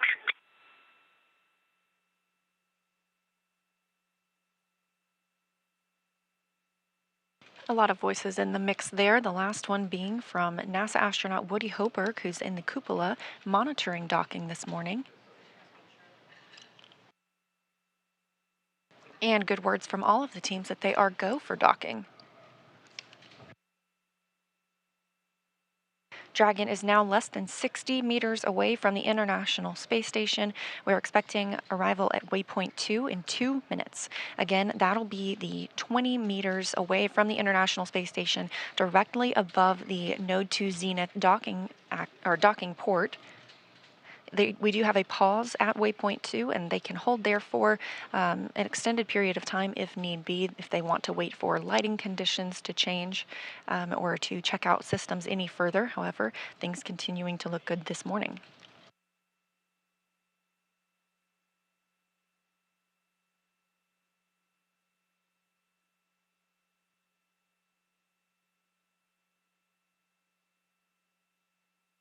Currently, the International Space Station and Dragon are flying 262 statute miles over Russia in an orbital nighttime.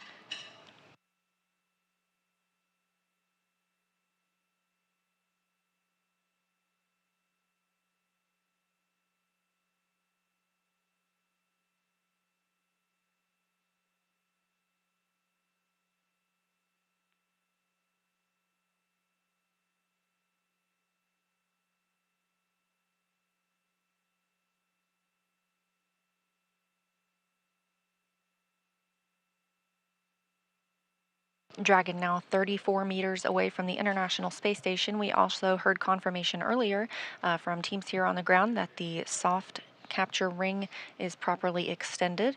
This will be the first step in the docking process.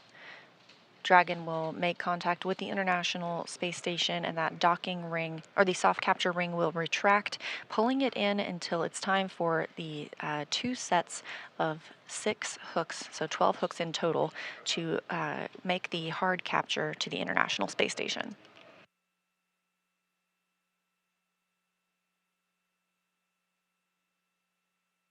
Standing by for arrival at waypoint 2.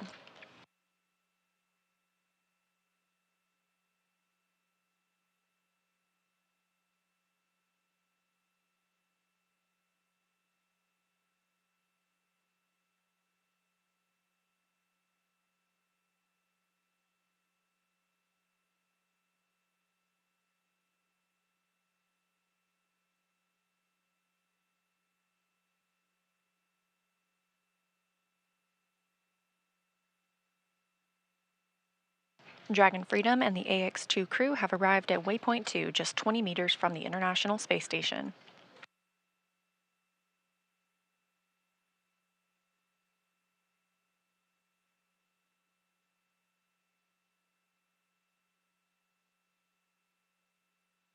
Teams here are all on the ground are all go for docking, as well as aboard the International Space Station and Dragon itself. Again, this graphic just a look at what we have seen so far, most recently this morning when Dragon arrived at waypoint 0, 400 meters away from the space station, moving into waypoint 1, 220 meters directly above and on the docking axis. We have now moved down from that 220 meters into just 20 meters from the International Space Station, directly above the Node 2 Zenith port. This is a hold point for Dragon. Houston, on the big loop, Dragon is on final approach and is go for docking. Monitor per steps 5 and 6 in 1.102, Dragon approach and retreat monitoring. Station copies in work.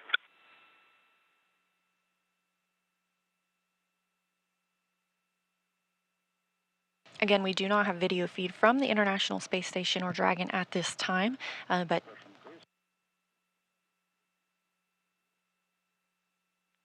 teams continue to monitor its approach to the space station itself. We have now left that waypoint 2 hold point of 20 meters away, now about 16 meters from the International Space Station.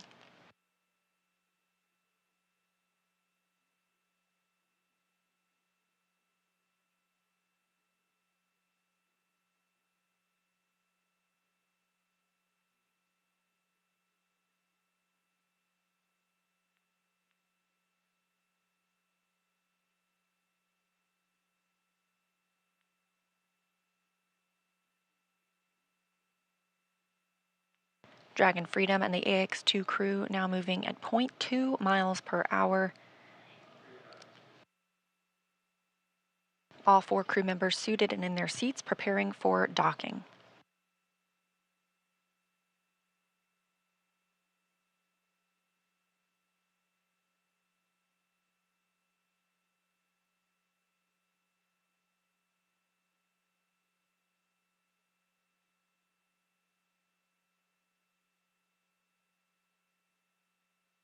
Meters. Copy, 10 meters.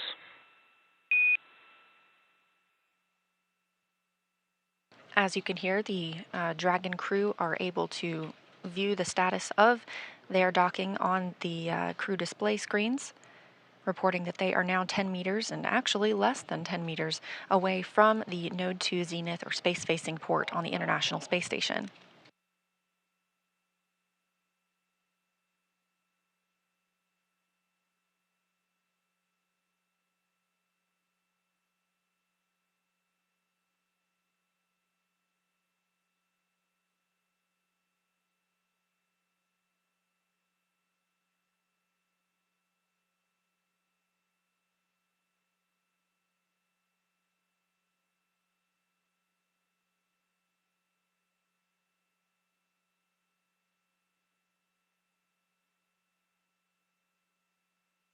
Meters.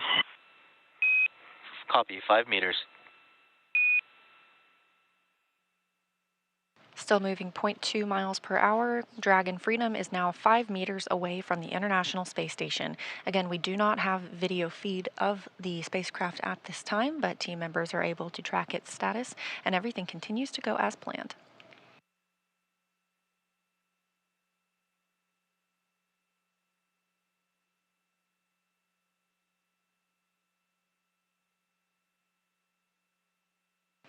The crew is now 3 meters from the space station.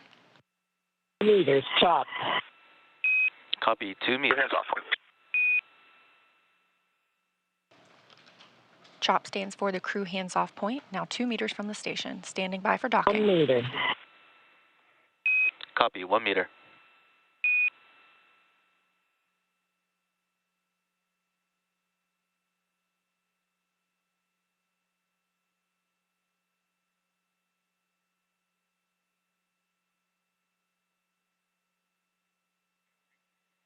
Soft capture confirmed.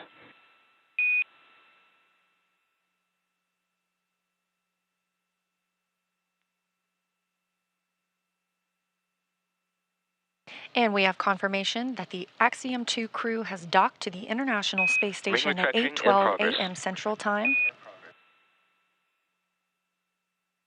That self-capture ring now beginning to retract and pull Dragon in toward the International Space Station. Docking coming as the space station itself was flying 262 statute miles northeast of Japan.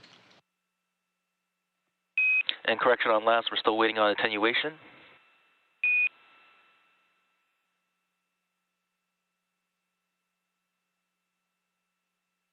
Continuing to get good reports here from teams on the ground. Again, aboard the International Space Station, NASA's Woody Hoburg and UAE's Sultan Al Nayati continued to monitor the crew as well.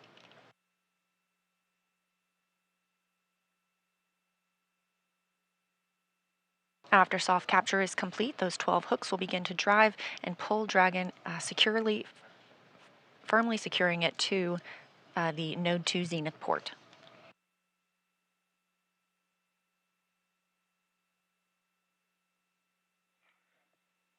And Dragon, now we have ring retraction in progress.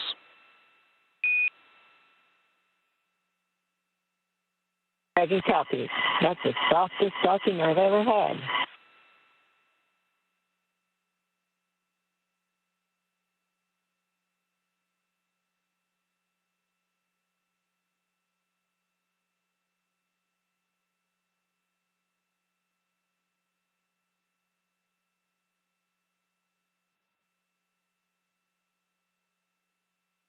Good words from commander of the Ax-2 mission, former NASA astronaut Peggy Whitson, now flying her third spacecraft after having flown the Space Shuttle, a Roscosmos-Soyuz, and now a SpaceX Dragon.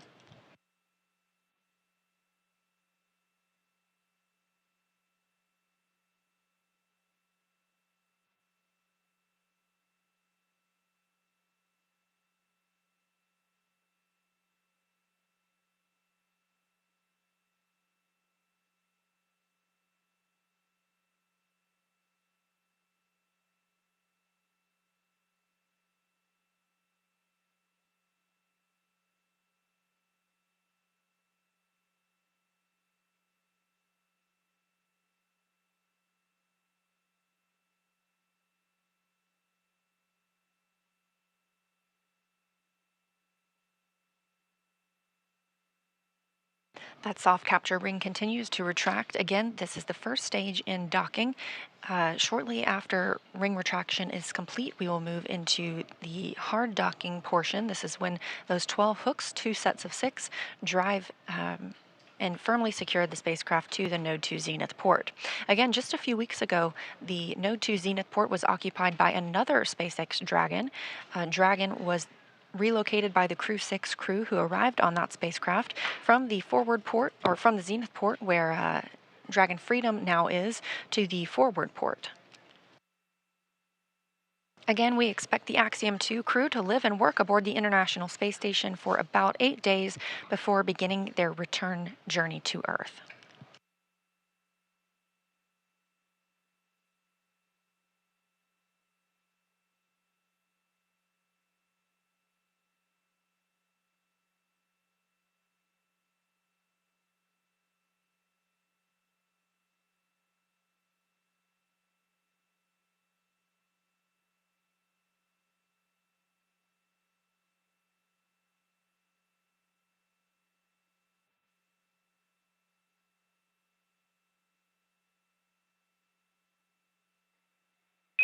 Ring retraction complete. Docking sequence is holding for MCS reconfiguration.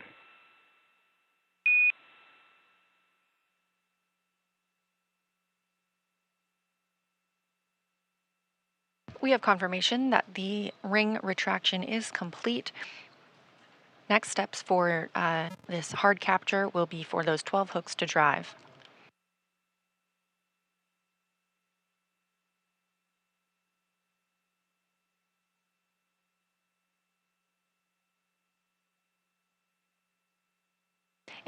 In addition to the ring retraction and these hooks driving, an umbilical will also be connected from Dragon to the International Space Station. This will allow power to flow from the space station to Dragon itself so that Dragon is no longer relying on battery power, that power being gathered from the solar cells around the base of its trunk.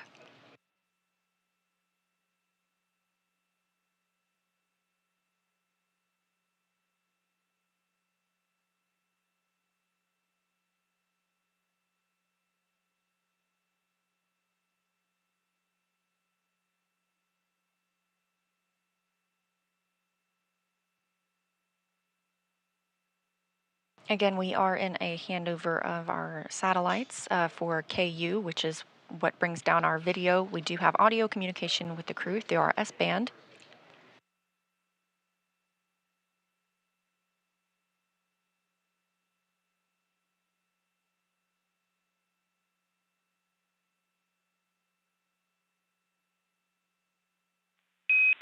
MCS configured, proceeding with hook driving.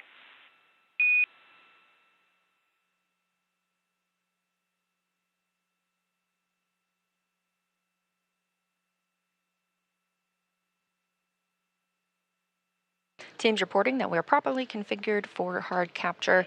Again, this is 12 hooks, 2 sets of 6. They will drive the first 6, and once those are firmly latched, they will then drive the next 6. We do see those first 6 hooks now starting to drive.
The first 6 hooks continue to drive in the hard capture process. Again, after these, we'll have another set of 6 before we can officially declare that Dragon is firmly secured to the International Space Station. Everything continuing to go as planned this morning. Again, docking coming at 8:12 a.m. Central Time.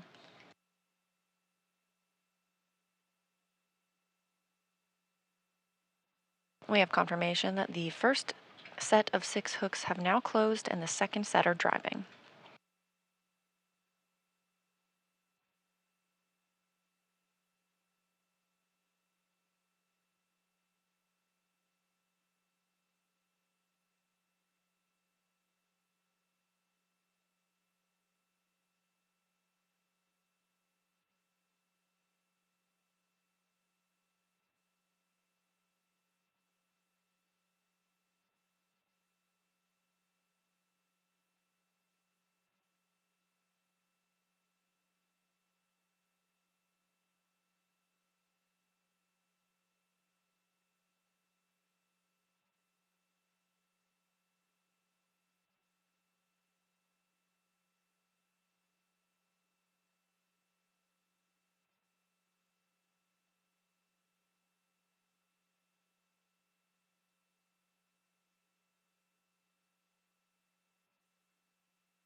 Again, this view from Mission Control Houston as teams are monitoring the docking of Dragon Freedom to the Node 2 Station Zenith, or on the Big Loop space-facing on behalf port. of the Expedition 69 crew. Peggy, welcome back. John, welcome to the International Space Station. And Ali and Rihanna, ahlan wa sahlan. Thank you so much for the Ax-2 crew. We're really looking forward to working with you guys this week. Likewise, we'll see you guys very soon.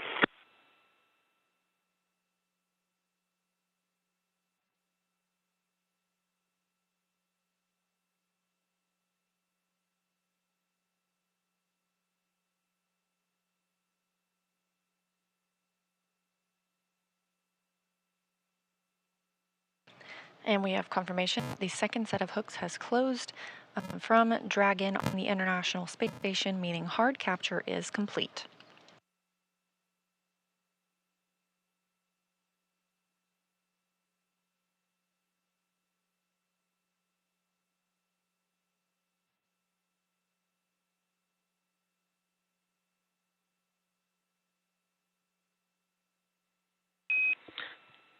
Dragon Station, hard capture complete.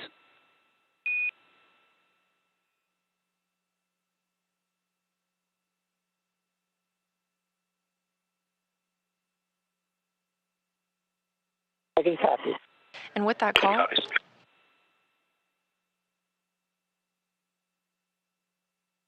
hard capture is complete. Dragon is firmly attached to the International Space Station. It's home for at least the next 8 days.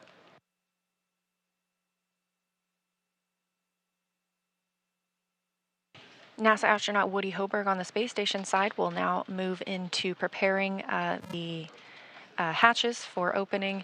Again, that takes about a 2-hour process. The vestibule needs to be pressurized, the area in between the space station and Dragon. Coming up, the Ax-2 crew will have the chance to doff or take off their spacesuits, maybe get into their flight suits before they float aboard, and we begin our welcome ceremony.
And Dragon SpaceX docking sequence complete. Crew Dragon Freedom, Peggy, John, Ali, Ray, congrats on this historic achievement. Welcome to the International Space Station. Thanks. We really appreciated flying with SpaceX. It was a lovely ride, and as I mentioned, it was the softest docking I've ever felt. Very well done. Thanks to everyone for getting us this far. Thanks, Peggy. We do aim for excellence, and on behalf of SpaceX, it's been a pleasure working with you. And just a little bit of trivia for you, this was the fastest launch to dock time for a Crew Dragon, beating our previous record from Crew 4 by just 9 minutes. Ground will be enabling hardline power and comm connection shortly, and you are good to doff suits per procedure 4.012. Ground will be taking cameras external. Copy 4012 in work.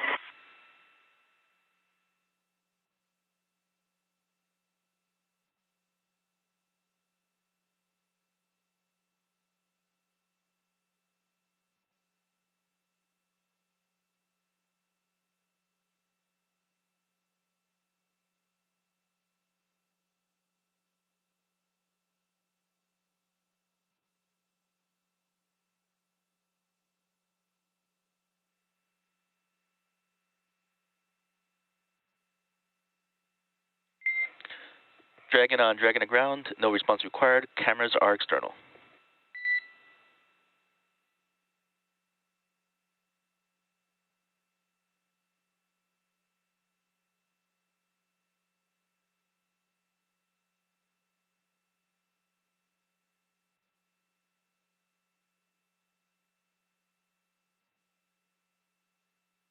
Now that all the hooks have driven and the soft capture ring has been stowed, docking is officially complete.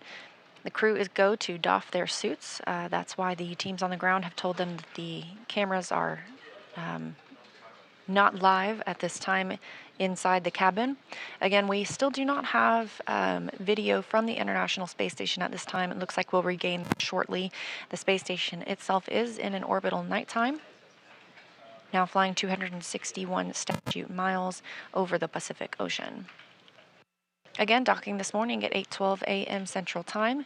As noted by SpaceX, the fastest docking on record for a crew launch to the International Space Station on Dragon.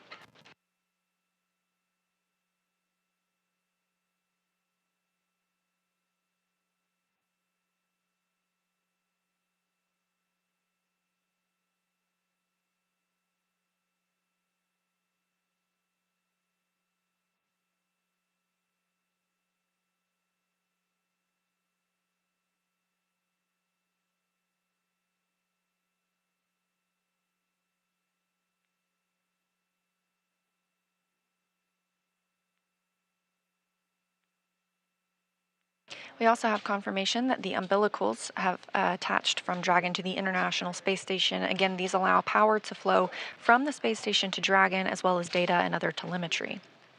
When in free flight, Dragon uses power gained from its solar arrays and is stored and used from batteries aboard the spacecraft, so connecting to these umbilicals allows it to rely on power generated from the space station.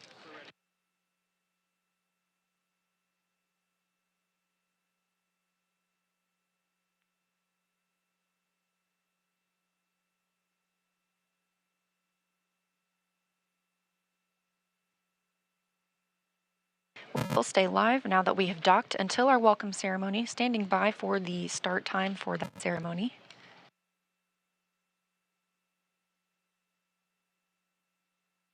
But this hatch open process takes about 2 hours.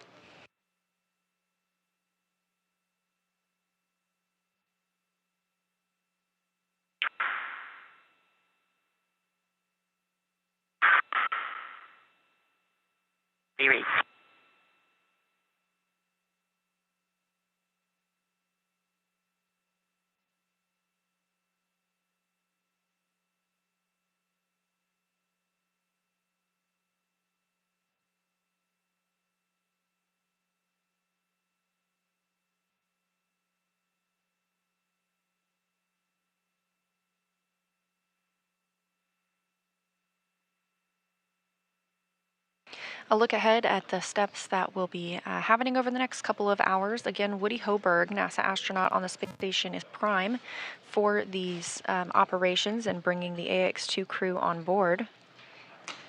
Now that we're docked, he is securing some hardware, and then we'll move into hatch operations.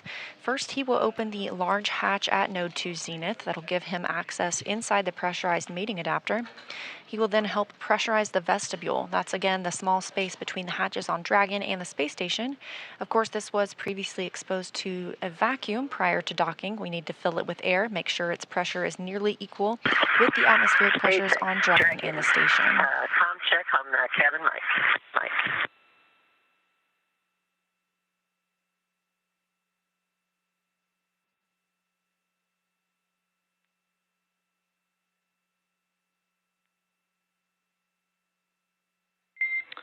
And Dragon SpaceX, I had you 5x5 on the cabin mic, but I am seeing that you have both ground and ISS set to PTT. Please set it to only the big loop.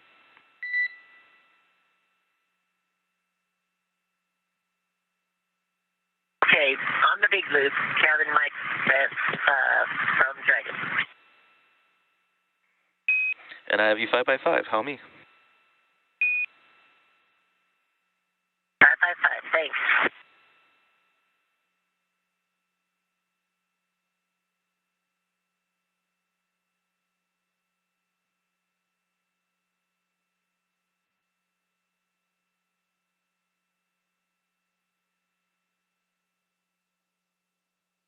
Station on 2 for PMA 3 ingress step 1.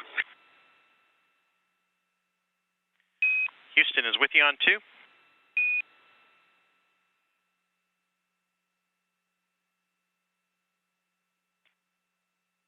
All right, just looking for your go in step 1.1. Stand by 1, and we are checking on that now. Station copies.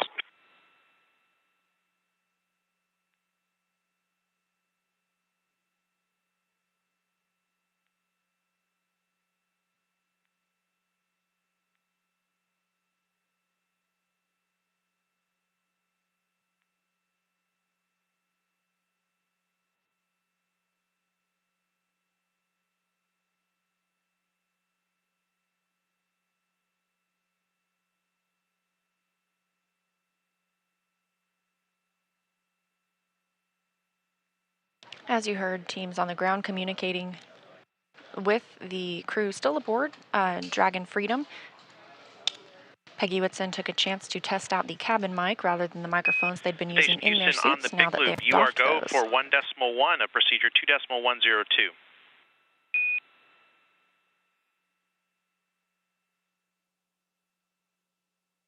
Copy, go in step 1.1 of 2.102.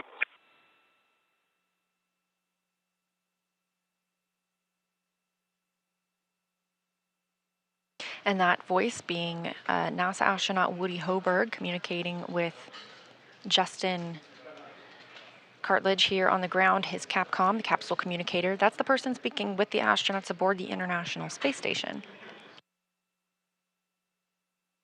Woody is now stepping through some procedures, including he will get access inside the pressurized mating adapter and then pressurize the vestibule. We want to make sure the pressure is almost equal with the pressures on board Dragon and the station. He'll use a small valve on the station's hatch to slowly introduce air into the vestibule. Flight controllers here in Houston will monitor the pressure and temperature readings inside and verify that everything is leak-free before we get ready to open the hatches. Again, it's about a 2-hour process to get everything pressurized and checked out before we open the hatches. And following that hatch open, we'll have a welcoming ceremony with all 4 Ax-2 astronauts, as well as our 7 crew members living aboard the station. So if it's not too early for you to do some math, yes, that is 11 people that'll be living aboard the International Space Station for at least the next week.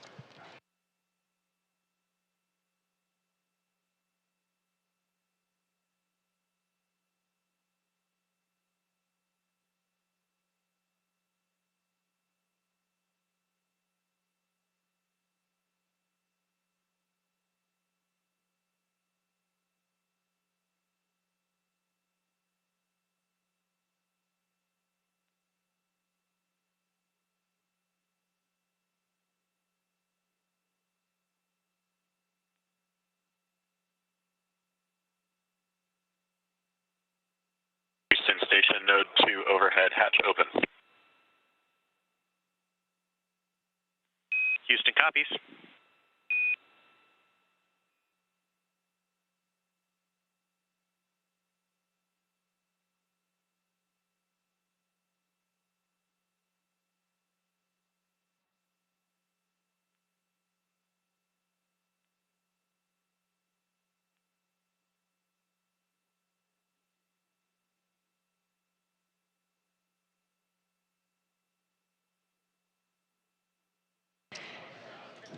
Again, we are live covering the arrival of the Ax-2 crew to the International Space Station. This is the second private astronaut mission that has visited the International Space Station following Axiom 1 flight last year. Our crew members aboard Dragon Freedom today include former NASA astronaut Peggy Whitson. Up until now, she has spent 665 days in space, so she's looking to add to that total. It's more than any U.S. astronaut and more than any woman in the world. She's joined by pilot John Schaffner.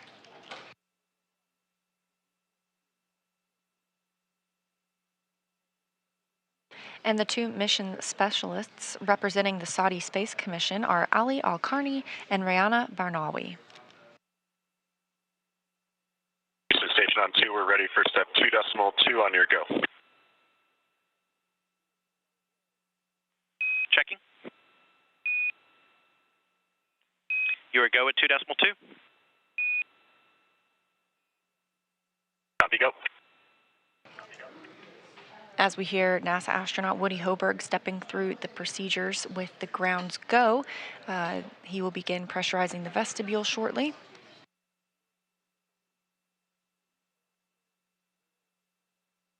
In the meantime, NASA astronaut Frank Rubio continues to conduct some hardware servicing on the space Dragon station. SpaceX on the Big Loop, if desired, reference procedure 4.400 for monitoring vestibule pressurization.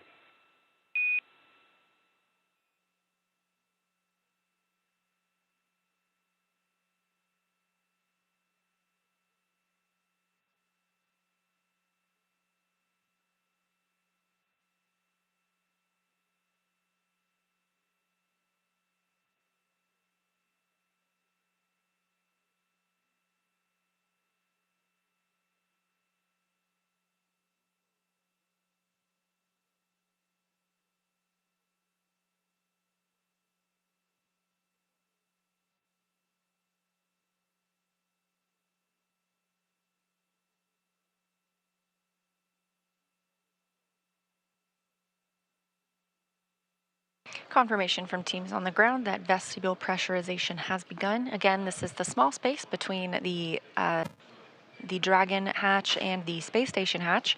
We want to bring that up from vacuum to about 14.7 psi. That's about the same pressure as the International Space Station, approximately the same pressure we're used to here on Earth. Astronauts on the space station live in a mixed nitrogen-oxygen environment, again, very similar to what we have on Earth. And Dragon Station on the Big Loop, no response required. ISS power connection established.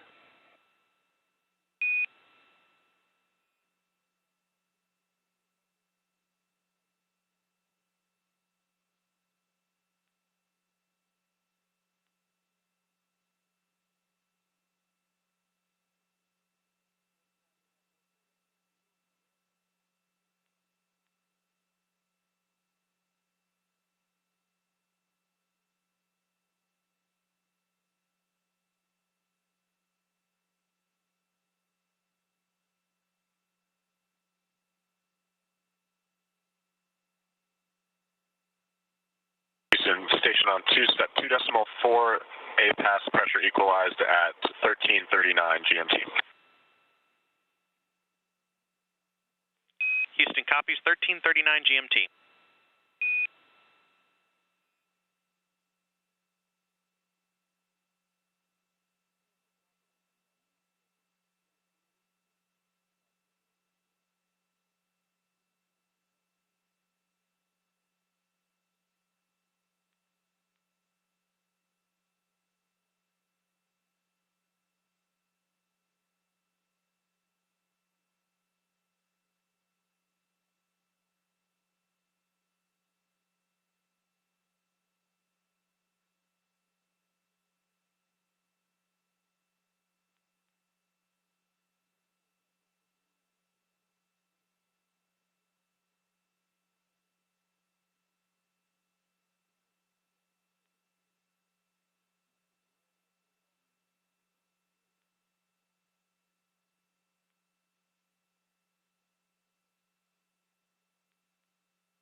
You can see some movement, and we have our view back of Dragon.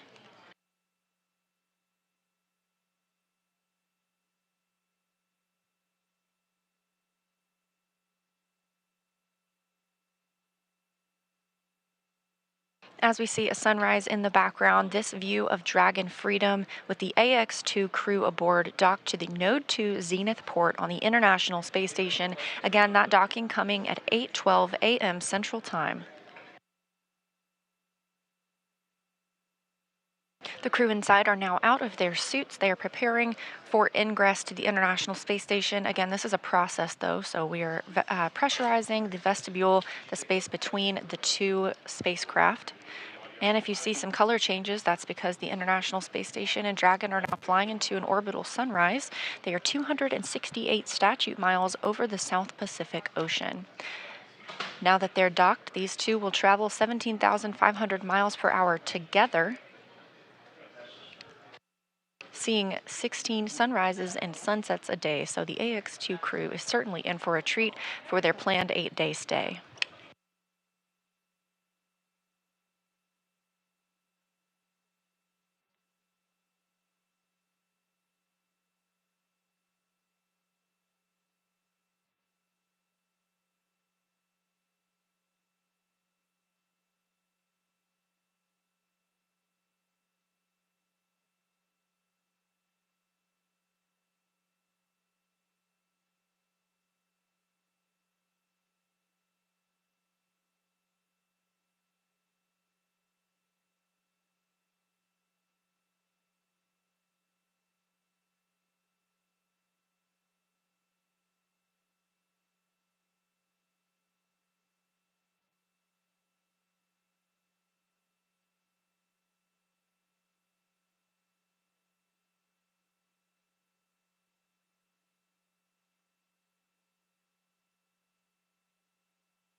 Here in Mission Control Houston, teams are handing over from the Orbit 1 shift to the Orbit 2 shift.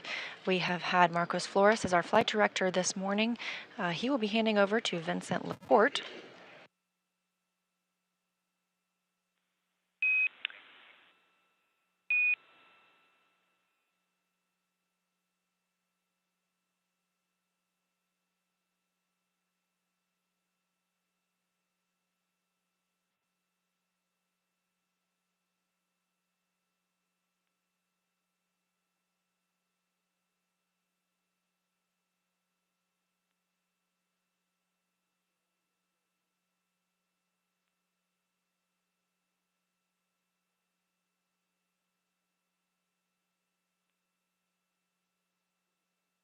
Again, Woody Hoberg aboard the International Space Station is leading the team's...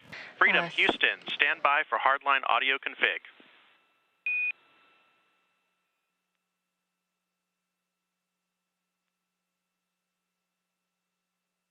Freedom is standby.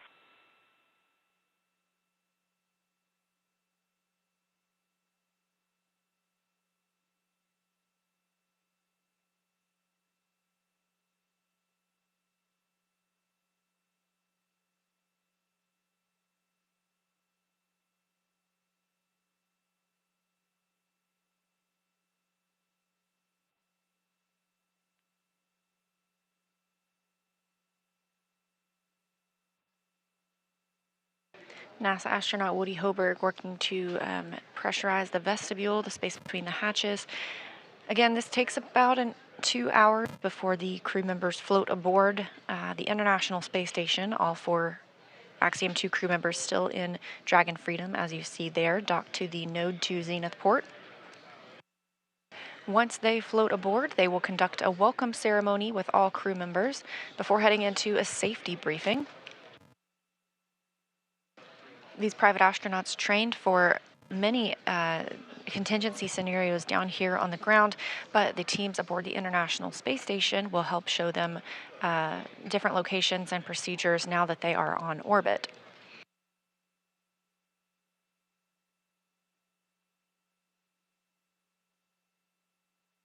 Later today, the Dragon Freedom crew will work to transfer some cargo from Dragon to the International Space Station.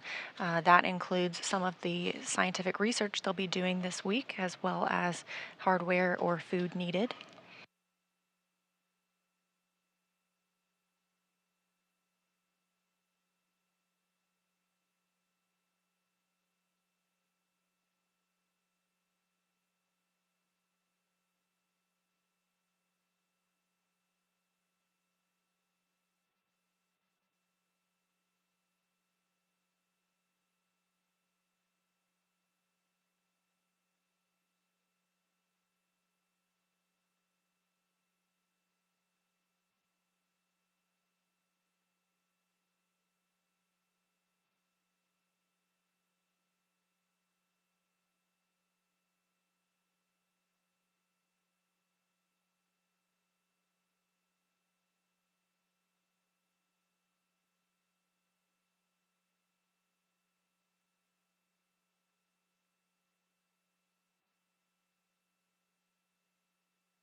Freedom Houston on the big loop for a comm check. Hardline audio configuration is complete.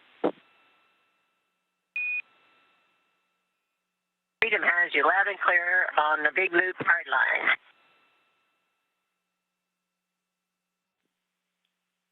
Good news.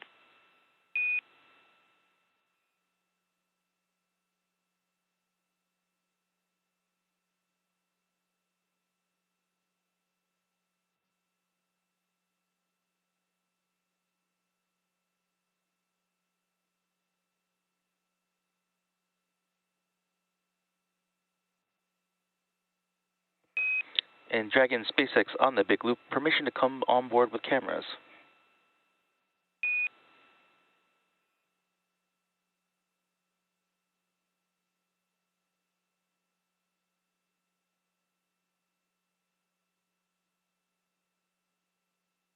come on board now, but we'll probably have to ask you to go away again in a little bit. Welcome aboard. Copy that. We'll keep them exterior until you're ready.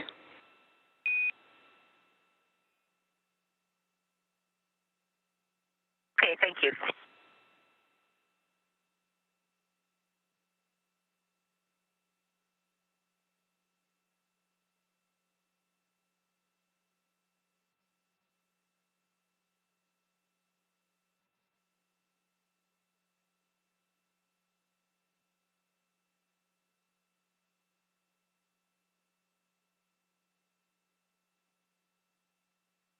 Recently, you heard a call from Mission Control in Hawthorne at SpaceX headquarters, checking with the crew to see if they could turn cameras on the spacecraft. They'll hold off for a little bit longer on that, but we still have all 4 crew members aboard. It has now been 41 minutes since they docked to the Node 2 Zenith port, making their official arrival at the International Space Station. On the space station side, NASA astronaut Woody Hoberg is preparing the APAS hatch for opening.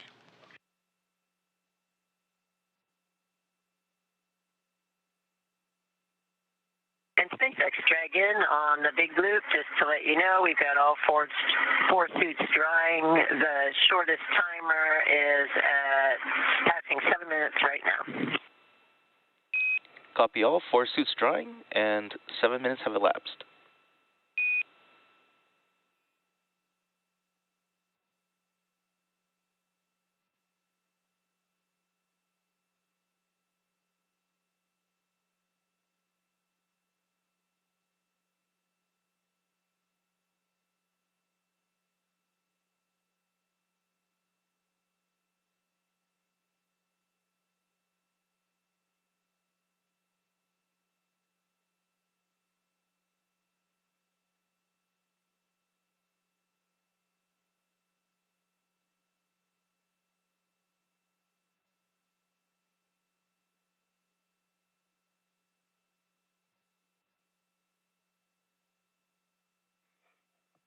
And Dragon with suits drying, I can give you a go for sections 1 through 3 of 4.400.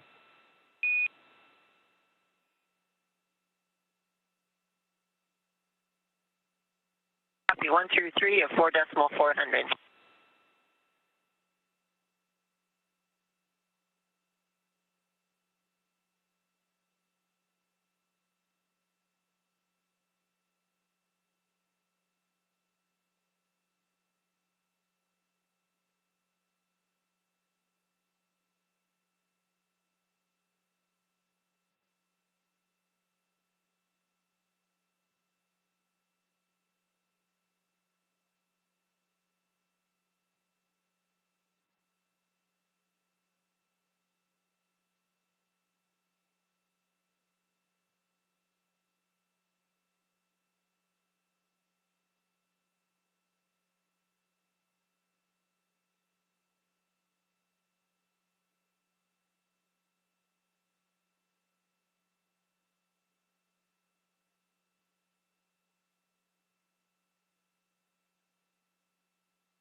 Again, you're watching live coverage of the Ax-2 crew arrival at the International Space Station.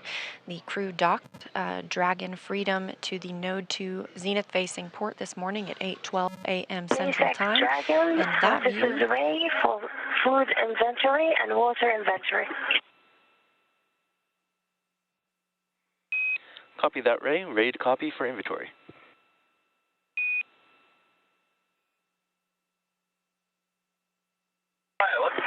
203, 5 bottles.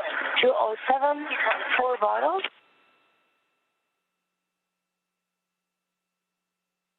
For food, 305, 1 meal and a snack. 313, 1 meal and a snack. 307, 1 meal and a snack. 315, 1 meal and a snack. Copy that, and to read back, we have 5 bottles from 203, 4 bottles from 207, 1 meal and 1 snack from locations 305, 313, 307, and 315. Good copy. Thank you. Thank you.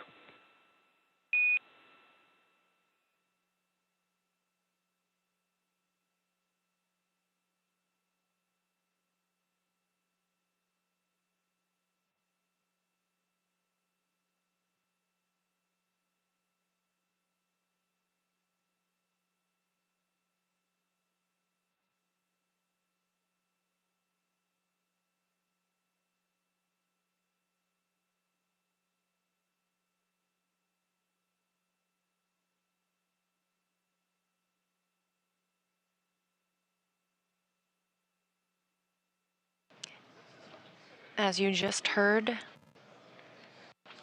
Saudi Space Commission astronaut Rayana Barnawi reporting out the inventory aboard Crew Dragon.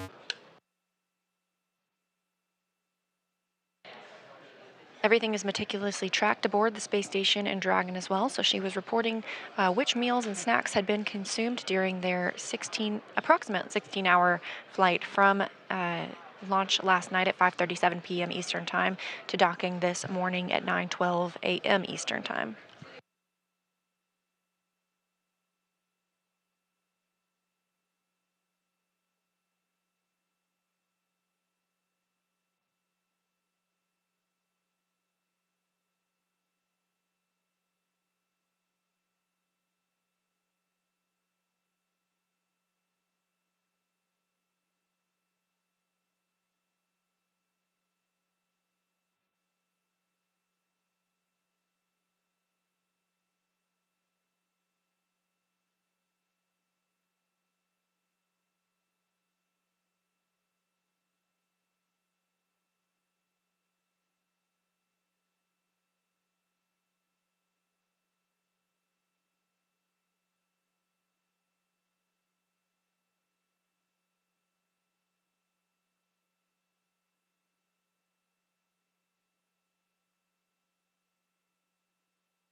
Again, you're watching live coverage of the Ax-2 arrival at the International Space Station, the second private astronaut mission to visit the space station following the Axiom 1 flight last year. Currently aboard Dragon Freedom, which you see on your screen, attached to the station's Node 2 Zenith port, are Commander Peggy Whitson, pilot John Schaffner, and mission specialists Ali Alkarni and Rihanna Barnawi.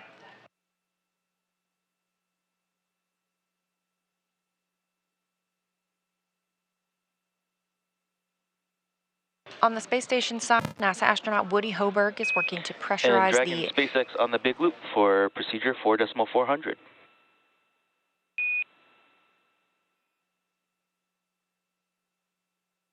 Go for 4.400. Hey, so we're getting close to finishing the leak check, but you have a go to perform Section 5 for the docked waste system configuration.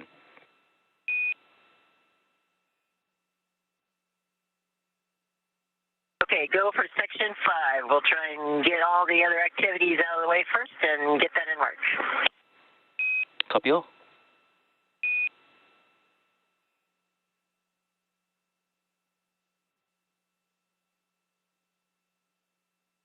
We heard Peggy Whitson earlier say that the crew has doffed their suits. They are now in probably their flight suits ahead of heading into the International Space Station. We're expecting that around 10 a.m. Central Time for those hatches to open.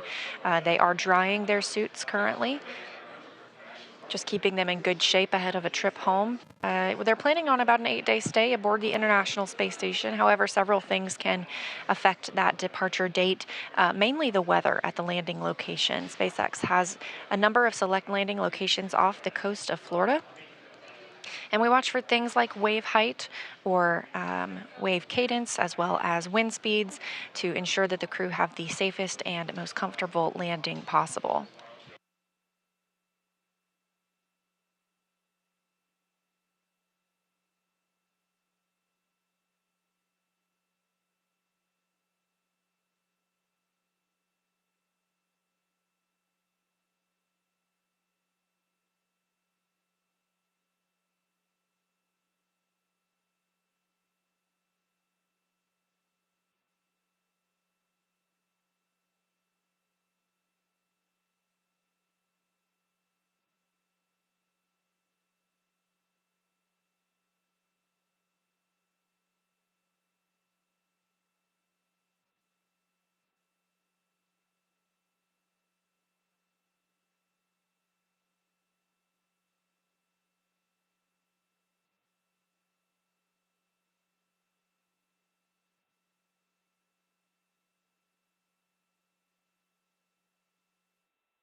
Station Houston on the big loop.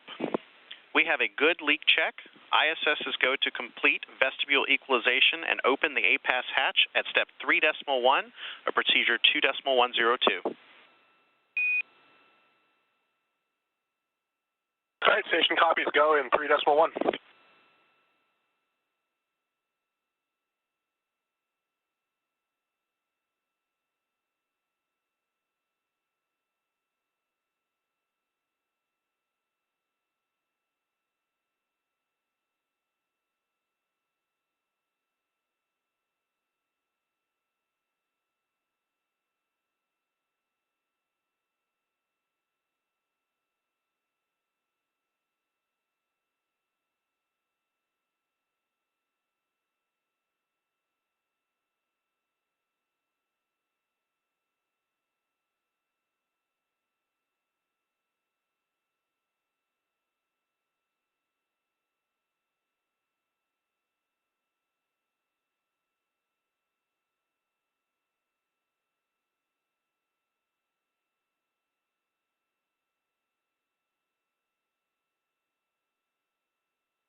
For those of you just joining our coverage of Axiom 2 crew in our SpaceX Dragon Freedom capsule, which is what you see there on your screen, has successfully docked to the International Space Station.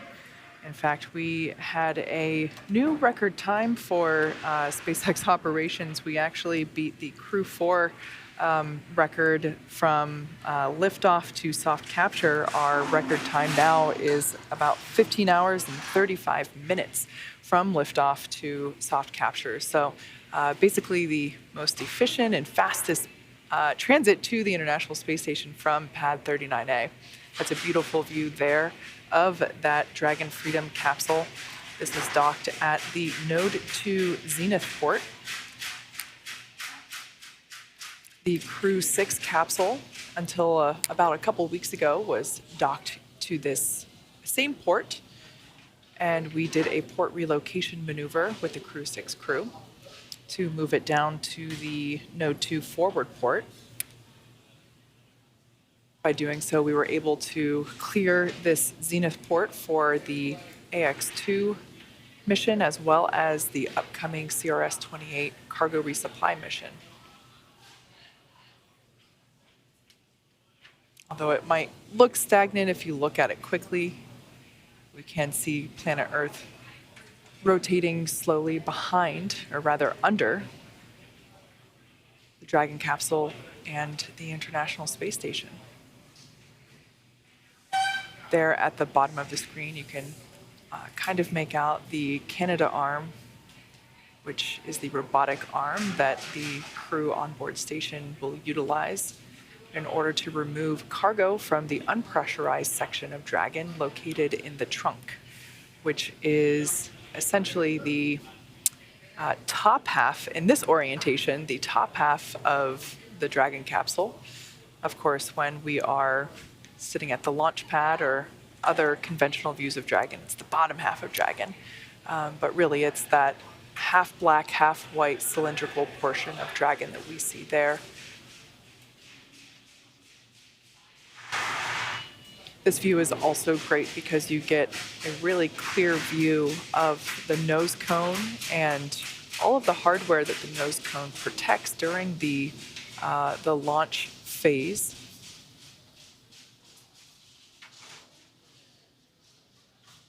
Of course, we got some ambient noise here at SpaceX headquarters as our first shift operations are well underway.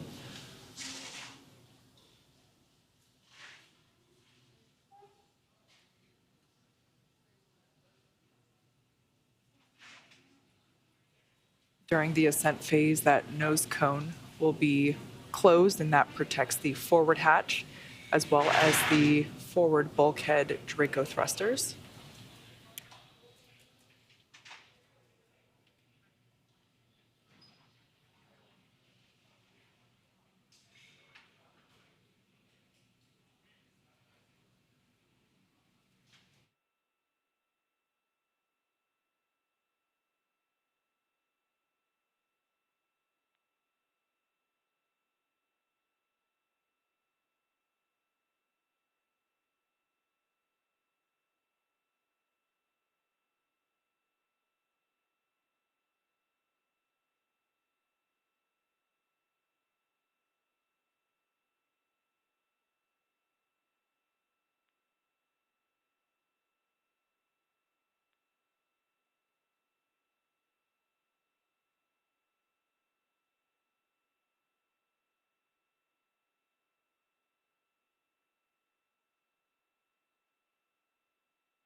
So right now, the Axiom 2 crew, they have taken their suits off. We heard the call out earlier that the suits are drying. And as you can see, the Dragon capsule is docked, and they have completed pressurization of the APAS hatch. So we are making great progress. But talking about the crew, let's get to learn a little bit more about them in case you may have missed our introductions earlier in the broadcast, as we've been going for a little bit while. So let's learn more about the Ax-2 crew. Yeah, it's always good to get a little refresher on our Ax-2 crew here. The Ax-2 mission is commanded by retired NASA astronaut Peggy Whitson. Born and raised in Beaconsfield, Iowa, she was inspired along with the world when she watched the Apollo 11 crew walk on the moon. She has since become the most experienced American astronaut and one of the most decorated. Whitson flew 3 long-duration missions to the ISS and has more cumulative time in space, 665 days, than any U.S. astronaut and more than any woman in the world. She has conducted 10 spacewalks with over 60 hours of time and has performed hundreds of research experiments on board the ISS. Not only is she the commander for this mission, but Peggy also serves as the director of human spaceflight for Axiom Space. The pilot for Ax-2 is private astronaut John Schaffner. Born in Alaska and raised in Kentucky, Schaffner is a STEAM education advocate, business pioneer, and lifelong space enthusiast. A pilot since the age of 17, John has over 8,500 flight hours holding commercial, instrument, single-engine, and multi-engine ratings in land and sea aircraft, as well as helicopter. He also holds ratings in former military jets and high-performance radial engine aircraft. As an athlete, John has years of competitive experience in water skiing, cycling, whitewater kayaking, hang gliding, skydiving, and base jumping. John trained as the AX-1 backup pilot, and during this mission on Ax-2, plans to invest a lot of his time in STEAM education activities aimed at empowering educators and inspiring teachers. And representing the Saudi Space Commission and serving as a mission specialist, Ali Al-Qarni was born in March 1992 in Sabt al-Alaya, Saudi Arabia. Ali is fluent in English as well as his native Arabic, and as an Air Force captain, has 12 years of experience flying on multiple aircraft, primarily on the F-15SA in service to the Royal Saudi Air Force. Ali graduated with a Bachelor of Aerospace Science degree in 2013 from King Faisal Air Academy in Riyadh, Saudi Arabia. Also representing the Saudi Space Commission and serving as a mission specialist, Rayana Barnawi, or as we hear her identify herself as Ray on comms, was born in September 1988 in Jeddah, Saudi Arabia. Rayana has a master's degree in biomedical sciences from Al Faisal University in Riyadh, Saudi Arabia, and a bachelor's degree in biomedical sciences from Otago University in Dunedin, New Zealand. She is fluent in English and Turkish, as well as native Arabic. She has been a research lab technician since 2013 in the Stem Cell and Tissue Re-Engineering Program at King Faisal Specialist Hospital and Research Center, and located in Riyadh, Saudi Arabia. And there they are, the Ax-2 crew. We are so excited for them to now be docked to the ISS, and so proud that they've made it this far after all their training. This is a really wonderful moment to be celebrating their journey to space. Yeah, obviously Peggy, a NASA legend, has spent years training to go to space. Our 3 formerly space newbies, now that they are up there and now docked to the International Space Station. Can't really call them rookies anymore. But yeah, all 4 of them have been training extensively for this mission, and it's so great to see that they get to use it now. Yes, absolutely.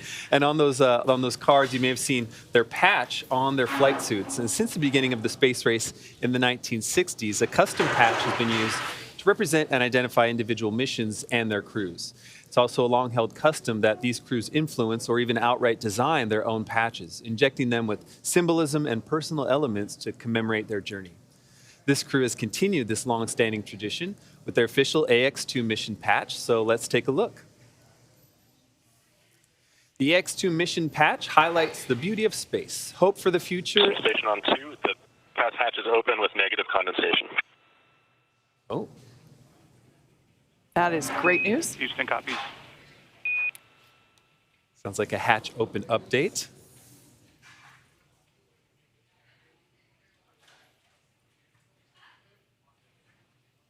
Okay, continuing on this patch. This patch highlights the beauty of space, hope for the future, and the important role of the ISS to unite the best aspects of humanity. Shown prominently are the mission name, Ax-2, the family names of the crew members, and the flags of the United States and the Kingdom of Saudi Arabia, the two nations represented on board today's flight. There are 5 shapes drawn as constellations, and these represent the crew's intention to focus on inspiration, education, and teaching through STEAM education initiatives. And so there's a constellation for science, technology, engineering, arts, and math. The arched path leading from Earth to space is colored lavender, which is culturally significant in the Kingdom of Saudi Arabia, symbolizing hospitality. That arched path and color also reflect KSA's desire to be part of the space sector and position itself as a contributor to the global space community. Then, naturally, the space station is central to the image as the destination of this crew, while Earth is featured with prominent horizon lines symbolizing optimism, hope, and inspiration. Just as you see this mission patch worn by the crew on their flight suits, this patch is currently adorning the walls of Axiom Space's mission control in Houston and is placed in a position of honor everywhere this crew is being supported for the duration of their mission. As someone that is an engineer, but I have a background in music and theater and art, I have a personal appreciation for just how evident and apparent the emphasis on STEAM, science, technology, engineering, arts, mathematics. It's been a long morning. I think I got those letters in the right order. But yeah, it's so great to see all of that represented so strongly on the Ax-2 mission patch. I love it. It's one of my favorite mission patches that we've had. Now let's turn it back over to NASA's Leah Cheshire, who is standing by at Mission Control Center at the Johnson Space Center in Houston, Texas, for an update on space station operations. Leah? Thanks, Kate and Duke. Yes, we are still here in International Space Station Flight Control Room at Johnson Space Center in Houston, Texas, continuing to monitor the arrival of the Ax-2 crew and their eventual welcome to the International Space Station. Again, we docked at 8:12 a.m. Central Time this morning, so a little over an hour ago, to the Node 2 Zenith, or space-facing port, which is where you see the crew now. They are flying over the country of Chad, 256 miles above Earth. And those calls you heard about the hatch, those are the A-Pass hatch and the vestibule hatch. NASA astronaut Woody Hoburg is stepping through hatch procedures this morning. He's currently in the A-Pass hatch, and I looked it up to make sure to get it right for all of you. A-Pass stands for Androgynous Peripheral Assembly System. I think it's pretty clear why we call it A-Pass, keep it short and sweet. But that hatch has been opened. He is inside, and he has also opened the vestibule hatch. So the Dragon hatch is not open yet. We've still got some things that we need to work through on the SpaceX side as well as on the NASA side to make sure that we're ready to welcome the Ax-2 crew members aboard.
After launch yesterday at 5:37 p.m. Eastern Time, Dragon made its way to the International Space Station, conducting a series of burns and checkpoints along the way.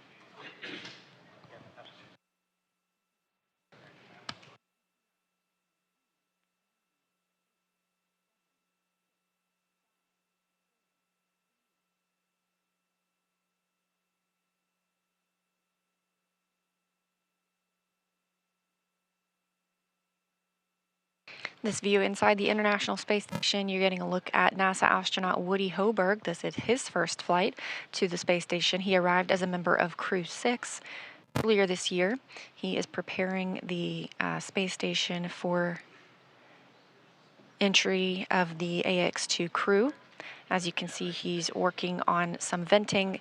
That tube will go from the space station into Dragon and kind of help equalize the and balance out the air and the mix of the air that's in the space station to what's currently in Dragon.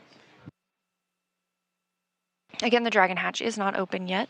We are remaining live all the way through their welcome ceremony when we see the 4 crew members, Peggy Whitson, John Schaffner, Lee Alcarney, and Rihanna Barnawi, float aboard the International Space Station for the start of their approximately 8-day stay.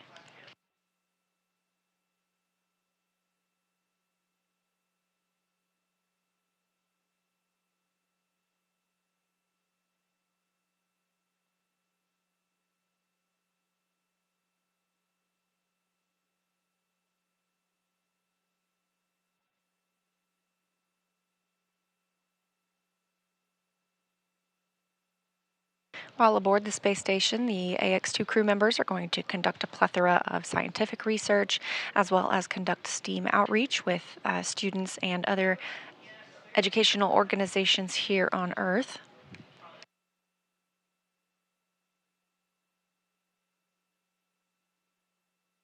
And again, they dock to the Node 2 Zenith port. This is where the Crew 6 Dragon, known as Endeavour, was docked just a few weeks ago. However, it was moved from one hatch to the next. Houston So and we have 2 SpaceX Dragons, on the Big both Loop. docked to Node 2. ISS is ready for Dragon hatch equalization.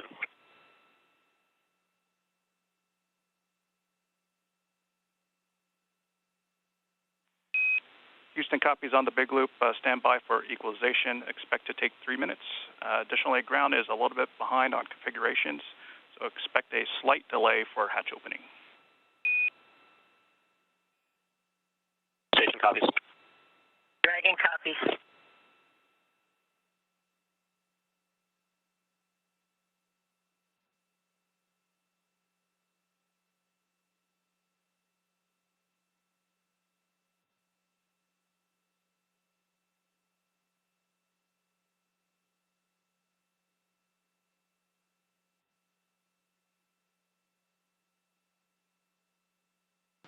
As NASA astronaut Woody Hoberg gets things ready on the station side, the Ax-2 crew is still aboard Dragon, and they continue to have some steps that they're working through as well. We heard Peggy Whitson discuss the suit drying that's going on, as well as Rihanna Barnawi reported down some of the consumables that had been used during the flight, including meals that were eaten. Everything is meticulously tracked aboard Dragon as well as aboard the International Space Station to make sure that it can be accessed when needed. But we are moving along pretty smoothly this morning toward hatch opening.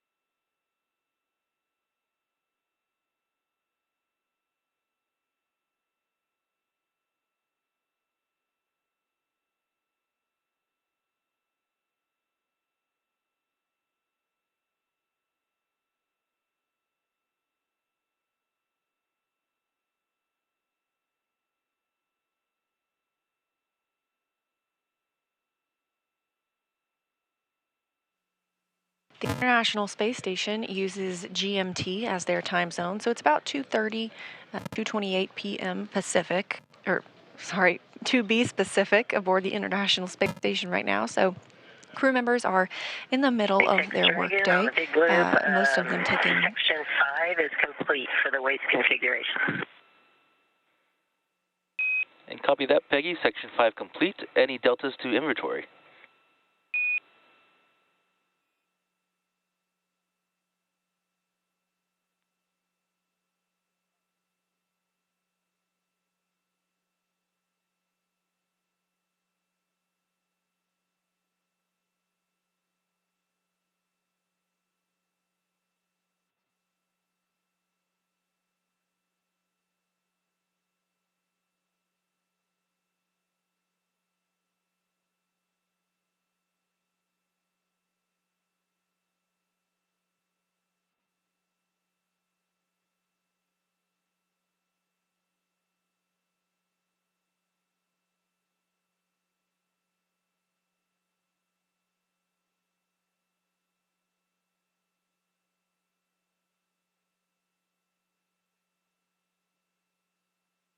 Looking at our timeline, some of the crew members on the space station side are enjoying their midday meal.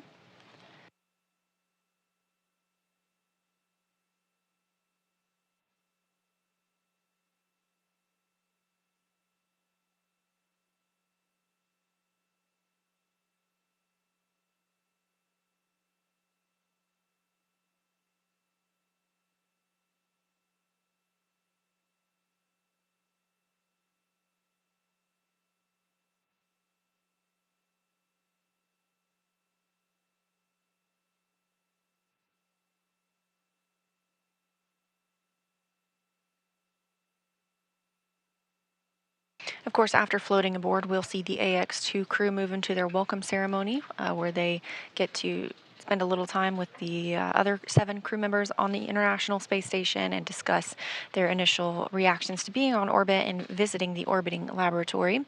Afterward, they'll step into their safety briefing and make sure that everyone is aware of the location of any certain safety items aboard the International Space Station, as well as what to do in any event of a contingency.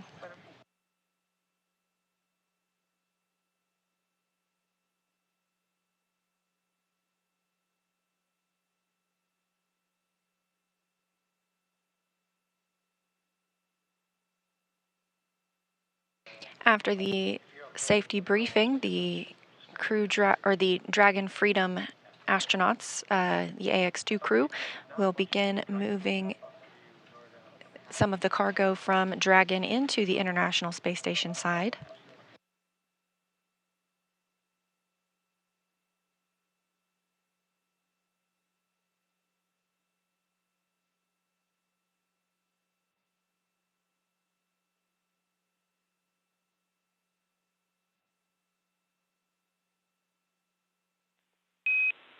Station, Dragon, Houston on the Big Loop. Big picture update based on what we see for open ground and crew actions. We see that we're about 15 minutes out from hatch opening.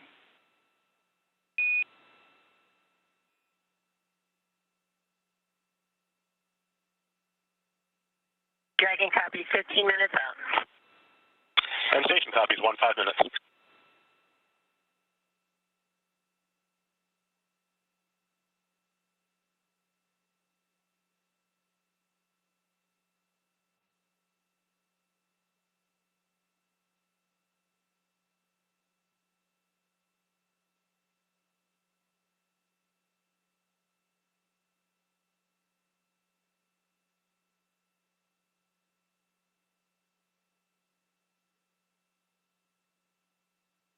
Teams on the ground and teams on the space station continuing to step through their procedures, working toward hatch opening in approximately 15 minutes.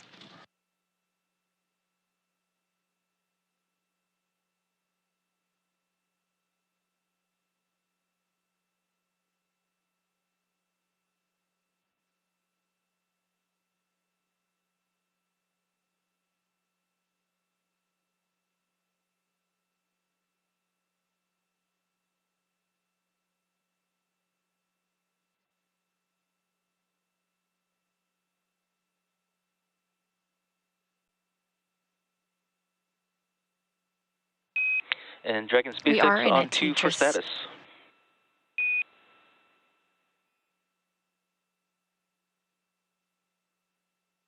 Go ahead, SpaceX on 2.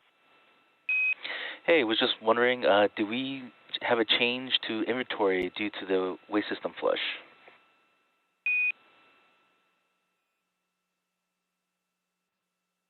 And you have a change to what? Yeah, to our inventory for water bottles consumed?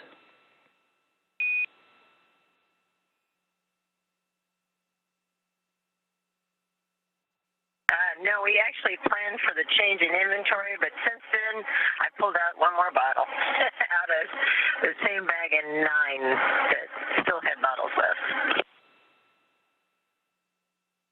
Actually, make it 2 more. John wants to grab one too. And copy that. That's 2 bottles from which location?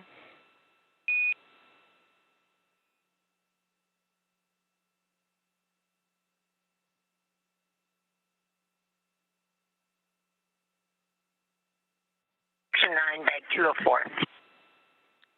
Copy that. 2 bottles from 204. And just checking in, are we able to come back on board with cameras?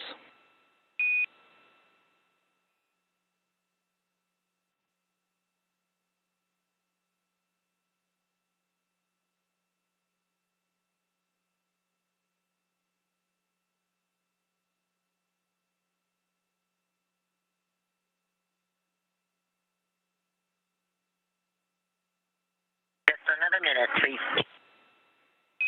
Copy that.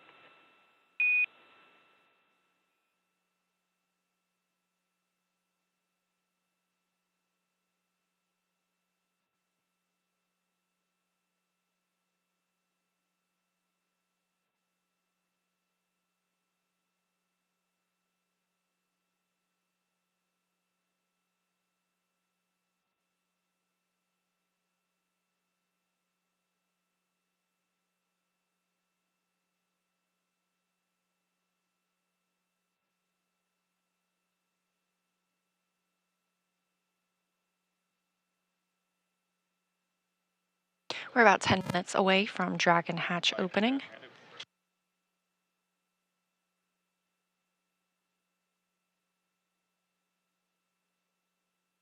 International Space Station and Dragon are 261 statute miles over Kazakhstan, about to enter into an orbital nighttime. Again, we see 16 sunrises and sunsets a day, so anticipating another one of those in just a few minutes. You'll see some of the lighting change if we have views outside of the spacecraft. But again, we are tracking about 9:45 a.m. Central Time for Dragon hatch opening. We'll see the Ax-2 crew members float into the capsule and then begin the welcome ceremony.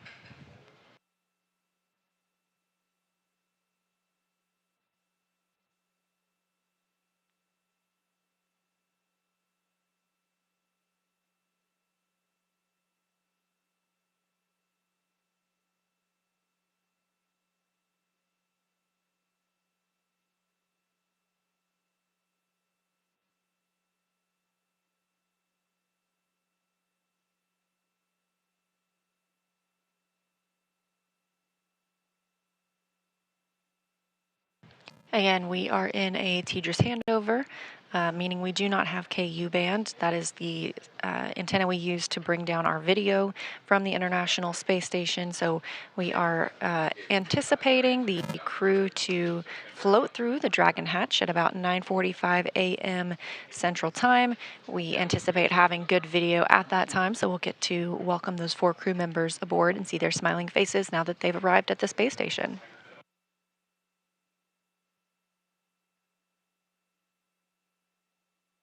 SpaceX Dragon on 2, you can come on board. Copy that, Peggy. Bringing cameras back on board.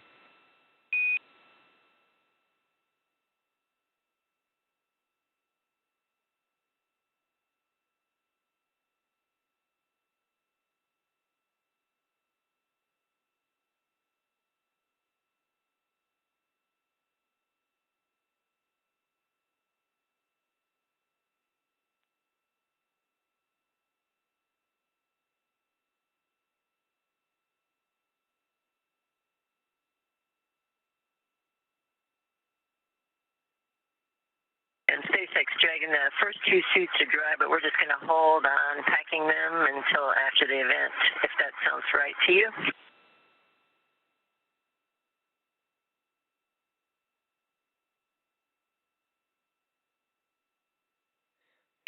Yeah, copy that, Peggy. We'd recommend opening the hatch first and then possibly completing the task for stowing the suits before ingressing into ISS. Okay, copy. Will do.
This is a view of Mission Control Space at SpaceX in Hawthorne, California. These teams have been monitoring the flight of Dragon Freedom since launch yesterday afternoon, actually before launch yesterday afternoon. That launch coming at 5:37 p.m. Eastern Time from Florida. A flawless launch, and then about a 16-hour rendezvous to the International Space Station. We got into integrated operations earlier this morning once we crossed through the approach ellipsoid, a 4 by 2 by 2 kilometer invisible boundary around the space station that helps us govern visiting spacecraft and their arrival and departure. Teams here in Mission Control Houston, now on your screen, are being led by Vincent Lacourt, Flight Director.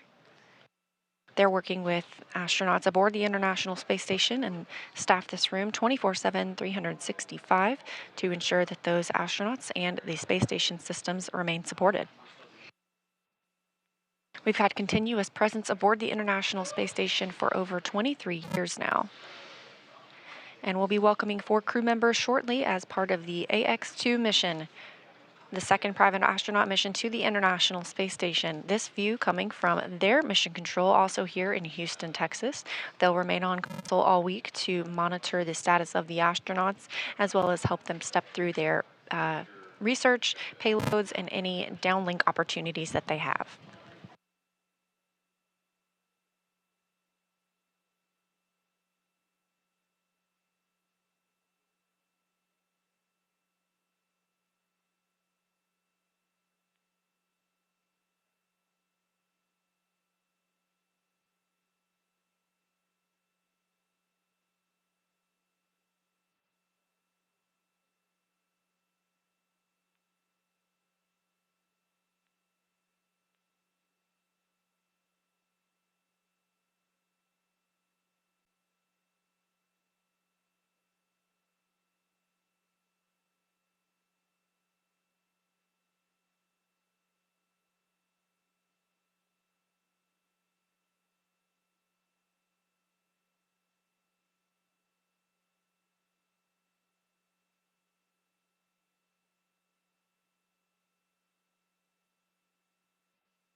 And we're expecting to regain video communications with the space station and Dragon shortly.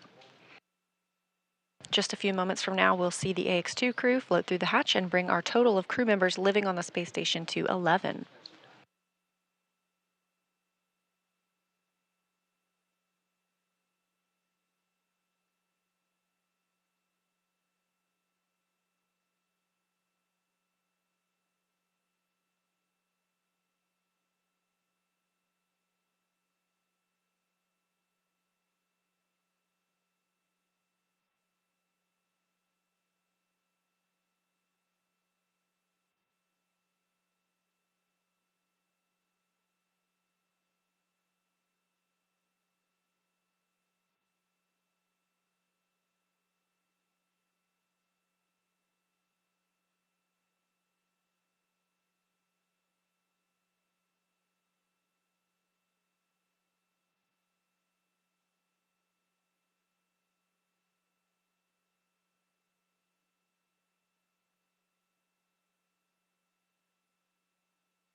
Everything looking good ahead of hatch opening on both sides, the station and Dragon.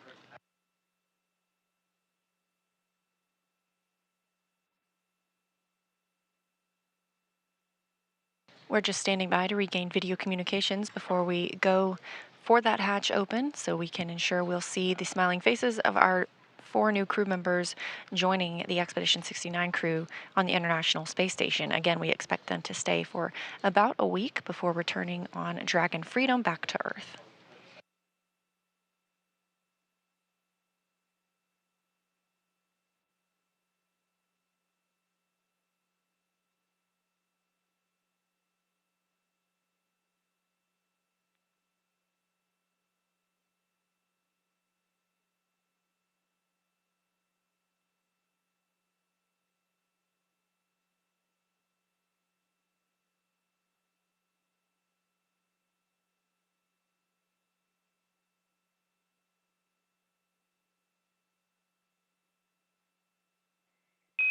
In Dragon SpaceX on the Big Loop, S-band will be deactivated shortly. Dragon to ground will no longer be available for comms. Please verify PTT destinations are set to ISS.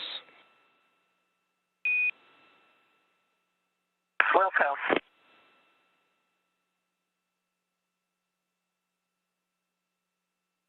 Teams in Hawthorne speaking with the crew still aboard Dragon Freedom, letting them know that shortly they will not have the ability to communicate from or through the Dragon to ground loop itself. However, they will start using the loops aboard the International Space Station to talk with teams here in Mission Control Houston as well as in Hawthorne.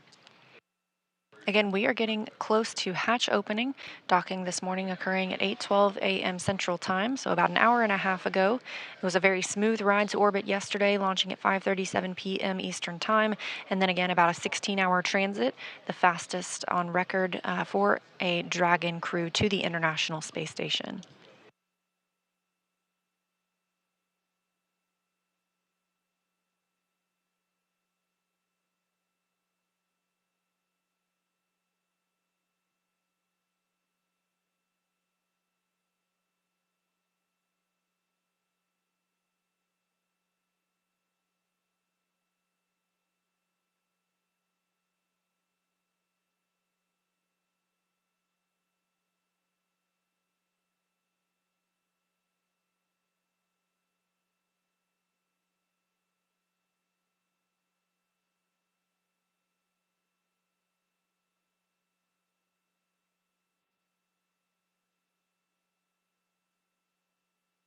Take a look inside Dragon Freedom as the crew members of Axiom 2. We have all the suits stowed and feed procedure 40.12 complete. Copy all, Peggy. 4.012 complete.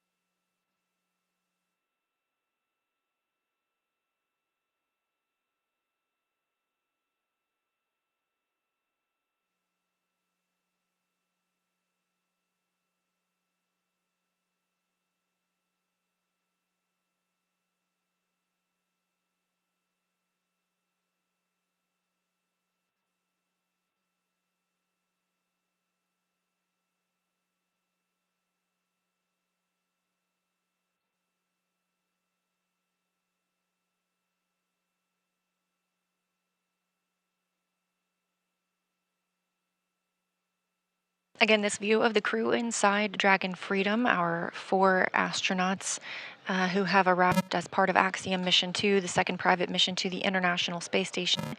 Up in the center of the screen, still sort of in her seat, that's former NASA astronaut Peggy Whitson, the commander of this crew. Over near the window, you can see Ali Al-Karni, representing the Saudi Space Commission. Down below him, holding onto one of the footrests, is John Schaffner, the pilot.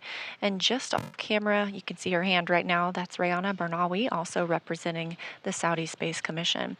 We are standing by for hatch opening of Dragon Freedom.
Again, you're looking live inside Dragon Freedom as we prepare for the hatch to be opened and these 4 crew members to float into the International Space Station on what is the second private astronaut mission to the orbiting laboratory.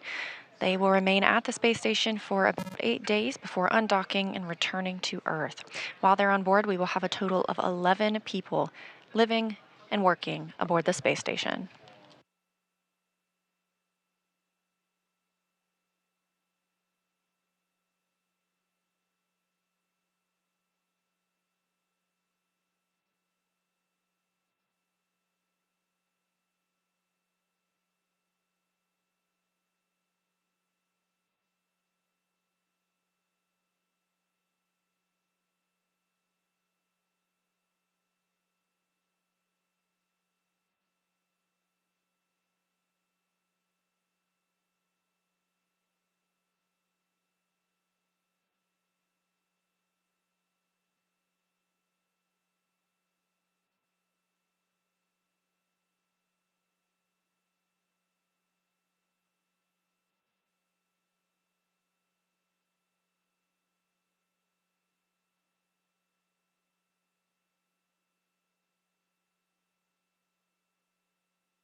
Again, this crew launched at 5:37 p.m. Eastern Time yesterday, docking this morning at 9:12 a.m.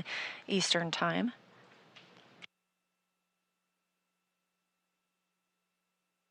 The hatches are configured to be open, so we are just standing by for that final go call to the crew. We'll remain on air through their welcome ceremony, where you get to hear some words from the crew themselves on their flight, as well as what they plan for this time on board. Afterwards, we will wrap our show as the crew steps into their safety briefings and eventually gets to work aboard the space station.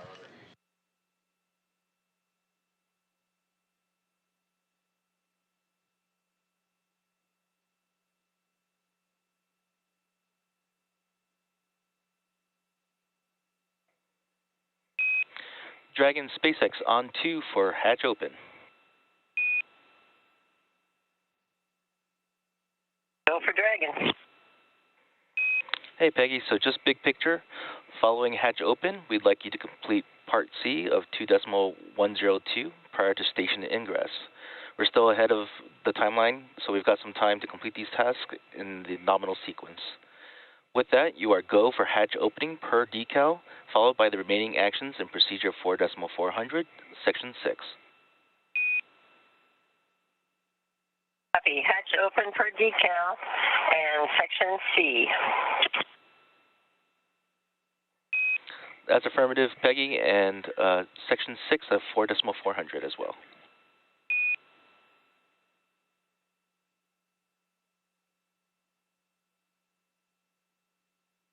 Yes, copy. Section 6 of 4.400 as well. Thank you.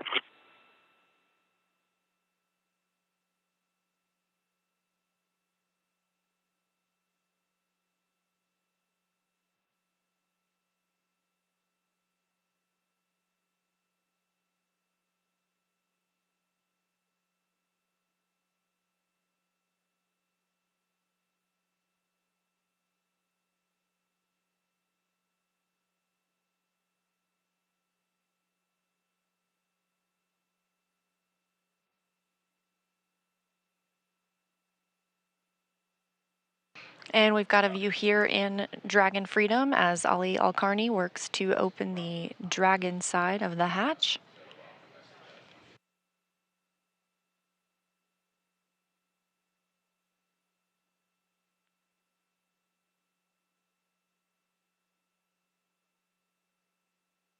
On the other side of the Dragon hatch is NASA astronaut Woody Hoburg waiting to welcome the crew on board after having completed all of the preparations this morning.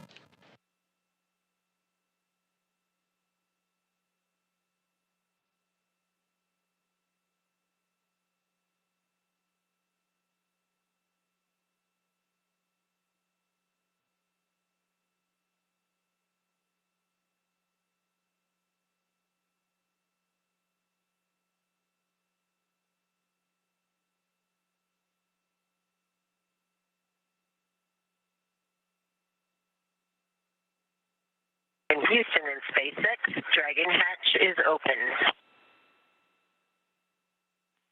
Houston copies. SpaceX copies. At 10 a.m. Central Time, the Dragon hatch is open, preparing to see our crew members float through and join the International Space Station.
Houston, the IMV duct is installed and we are ready for IMV activation.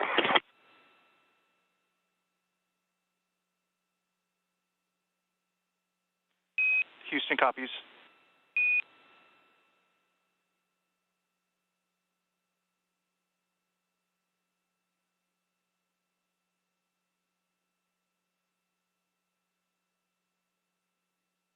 Again, Dragon hatch open at 10 a.m. Central Time after docking at 8:12 a.m. Central Time, following their approximately 16-hour journey from the Space Coast of Florida to the International Space Station.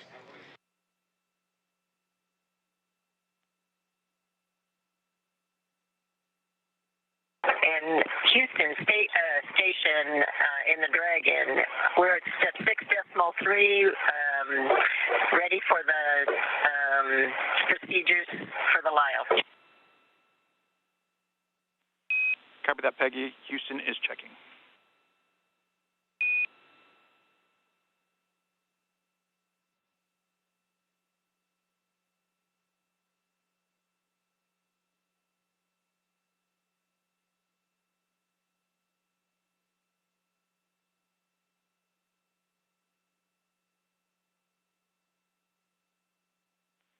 Dragon Houston on the big loop. You have a go for step 6.3 and procedure 2.102. Go for 6.3, 2.102. Thanks.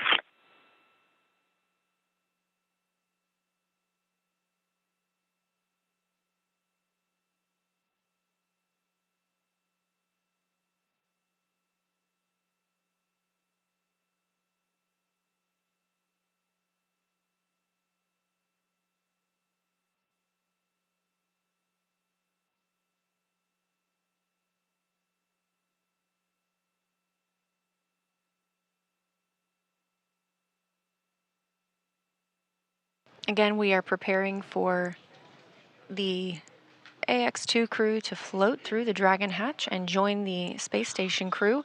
On the right-hand side of your screen, you see NASA astronaut Woody Hoberg, who has monitored their arrival this morning, first in the cupola, and then worked to prepare these hatches, pressurizing the vestibule, that space between both hatches, and eventually assisting in opening the APAS hatch, as well as then Ali Al-Karni, just at 10 a.m. Central Time, 5 minutes ago, opening the Dragon hatch.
Again, this is live coverage of the arrival of the Ax-2 crew to the International Space Station. We are just standing by for those crew members to make their way out of Dragon and into the space station moments from now.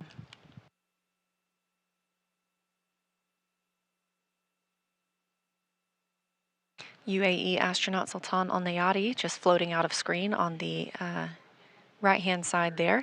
He has been working alongside Woody Hoberg this morning to prepare the hatches for the crew to float through, as well as monitoring their arrival.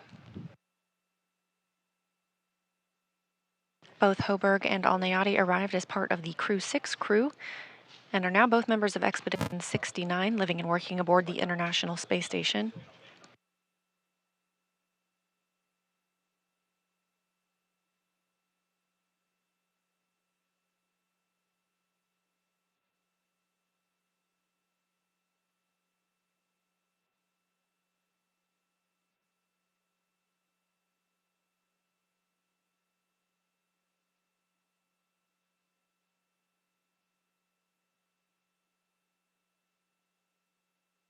Teams are also preparing the intermodule ventilation. That was the tube that we saw earlier that Woody Hoberg was working with. They will route that from the station side into the Dragon side to help equalize the atmospheres between both Dragon and station.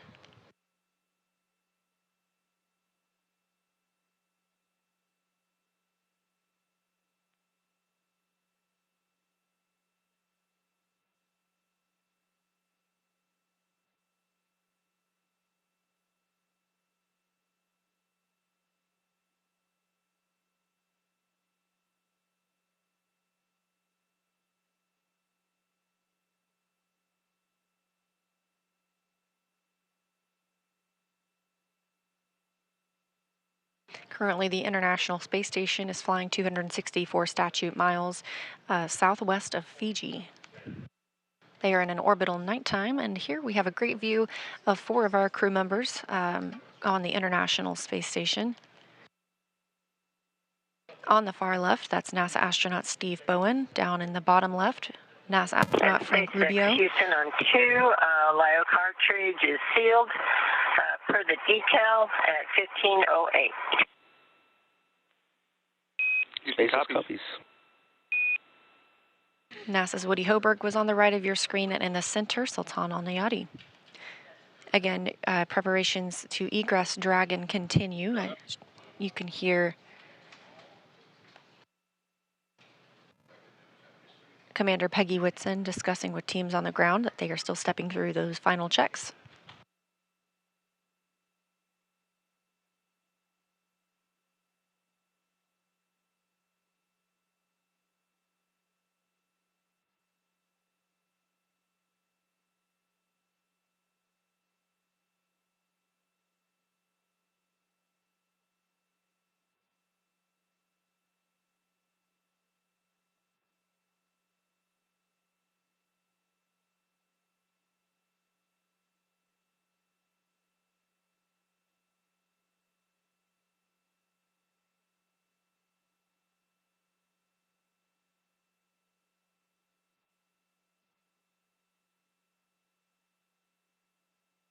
And SpaceX Dragon for procedure. Do you want us to continue on step 7?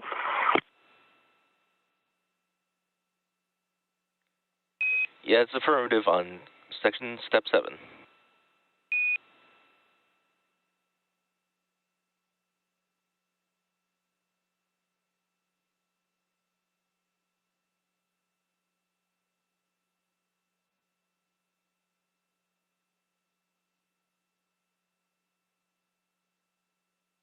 Again, hatches between both Dragon and the International Space Station are open. Teams in Dragon, or the astronauts in Dragon, just continuing their final checkouts before moving into the space station side, where they will conduct their welcome ceremony. Dragon on 2, all the valves are closed, including the PPRV ISO. And SpaceX copies. Thanks.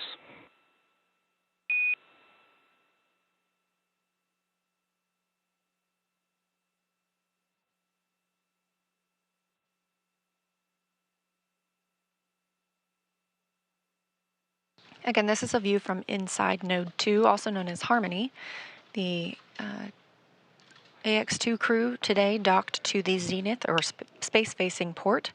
There is another Dragon spacecraft docked to the forward-facing port. That is SpaceX Dragon configuration is complete at step 8.9 of 2102.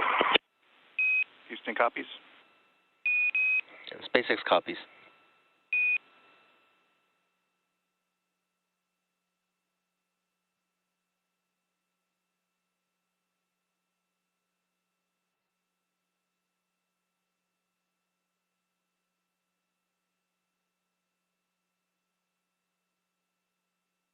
This crew, part of the 7 that are on the International Space Station, patiently waiting. There are 4 new crew members to arrive for the next 8 days.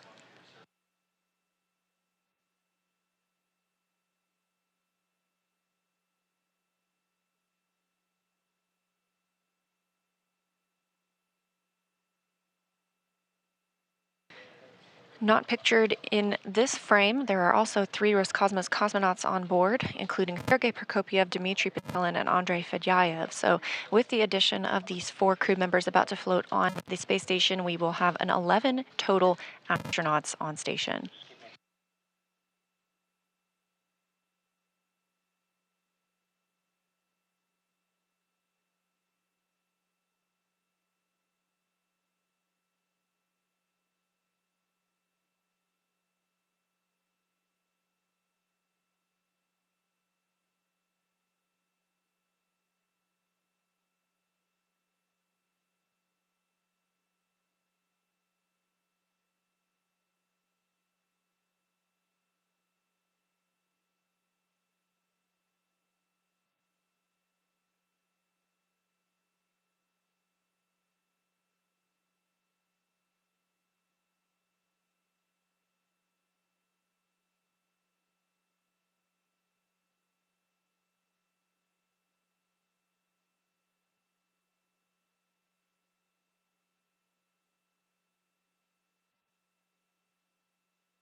And we have our first views of the Axiom crew members floating aboard. First is Commander Peggy Whitson rejoining the International Space Station. Next up is pilot John Schaffner making his first visit.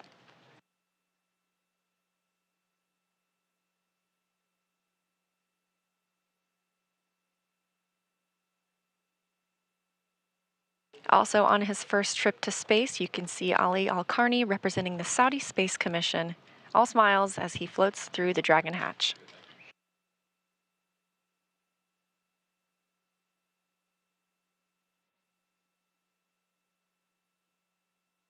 And rounding out the Axiom 2 crew, that's Rayana Barnawi, also of the Saudi Space Commission.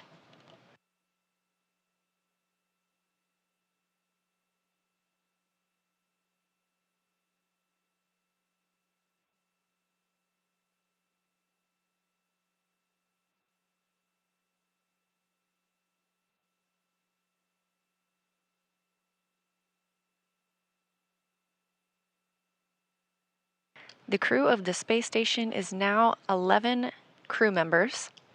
Big smiles from Rayana Barnawi. She is now the first female Saudi to go to space.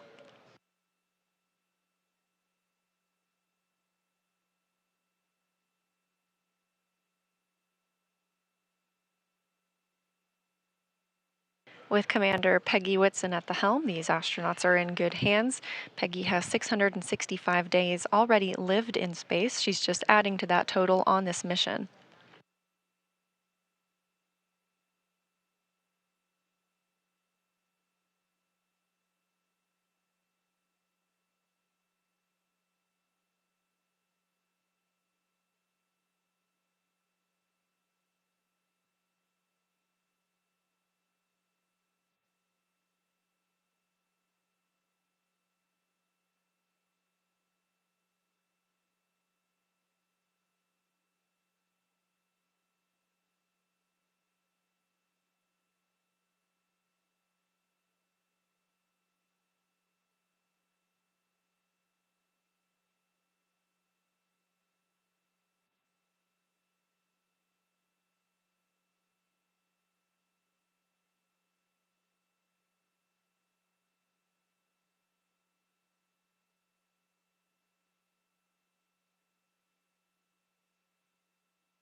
John Schaffner, his first trip to space.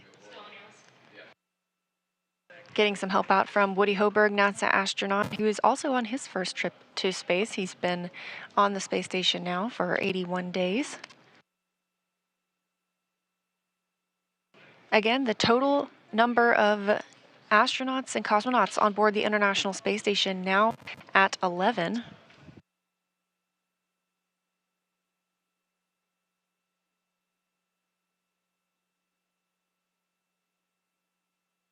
Three of the astronauts on the space station represent NASA, 3 represent Roscosmos,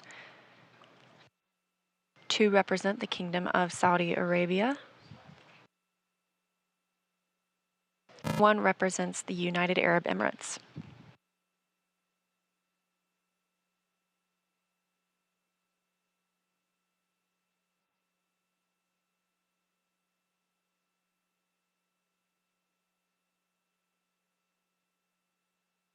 Again, we are standing by for the start of the welcome ceremony.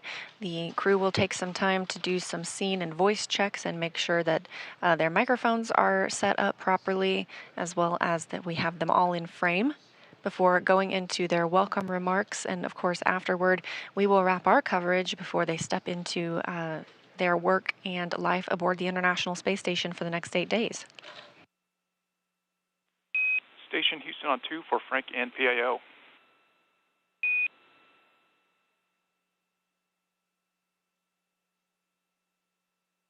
Hello, with you on 2. Hey, Frank, just want to tag up with you on the PAO event. We're thinking about doing a scene and voice in about 7 minutes from now. Will that work for you? That'll that'll be perfect. We will call you back in about, and we can even do 5 minutes if you guys want, but we'll call you back in 7 minutes. Copy that. We'd prefer closer to 7 minutes as we have a handover in about 5 minutes from now. Sounds great.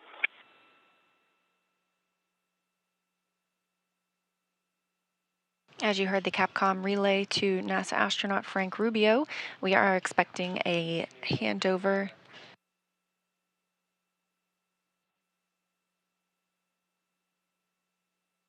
We're expecting that short handover in just a few minutes.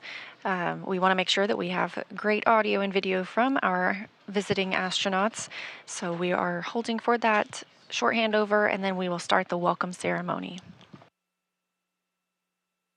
Again, crew arrived this morning at 8:12 a.m. Central Time, the Dragon hatch opening at 10 a.m. Central Time, and then crew members floating aboard just moments ago. Ali Al-Karni, it looks like he already has the hang of things on his first flight to space.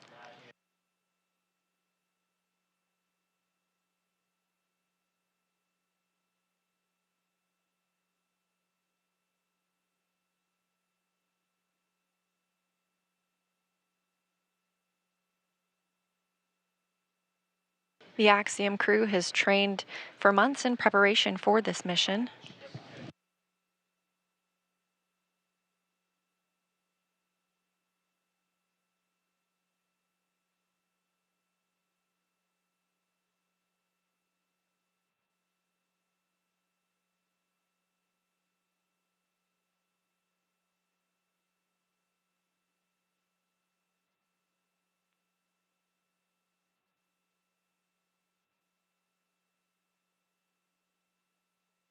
The Axiom crew has been training for months in preparation for this mission here at Johnson Space Center as well as at SpaceX, working with teams on the research that they will be conducting as well as learning space station systems.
Three countries represented here. We've got Tan Al Nayati of UAE, two Roscosmos cosmonauts, as well as our two new astronauts representing the Saudi Space Commission on their 8-day stay on the International Space Station.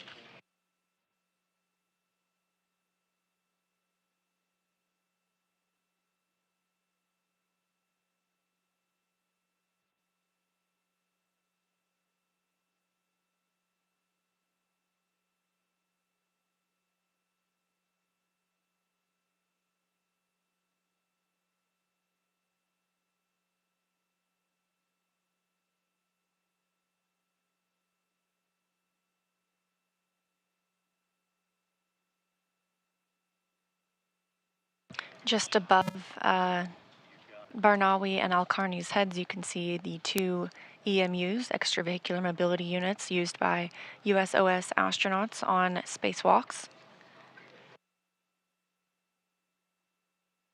Those have been moved from the airlock to allow a little more space for the Axiom crew during this flight. Of course, we do have 11 crew members on board now, so we have to make some room for sleep spaces.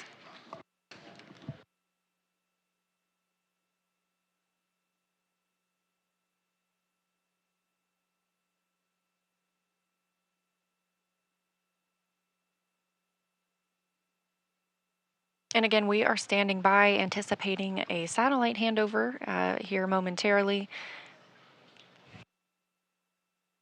Once we've regained communications, we'll go through some voice checks with the astronauts. And there it is, as expected. That handover from our satellites. We'll do those scene and voice checks when we come back to make sure that we have a picture-perfect view of the crew members before they give us some welcome remarks.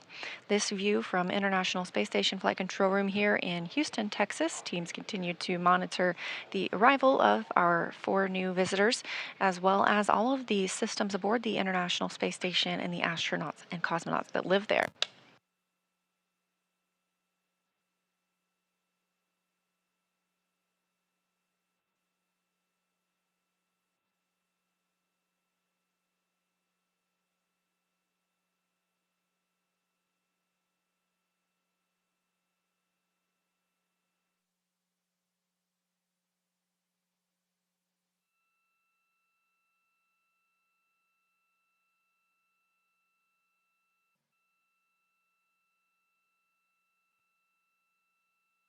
Just over 2 hours now since the Ax-2 crew arrived to the Zenith or space-facing port on the Harmony module, also known as Node 2, that docking coming at 8:12 a.m. Central Time, hatch opening about 26 minutes ago, 10 a.m. Central Time.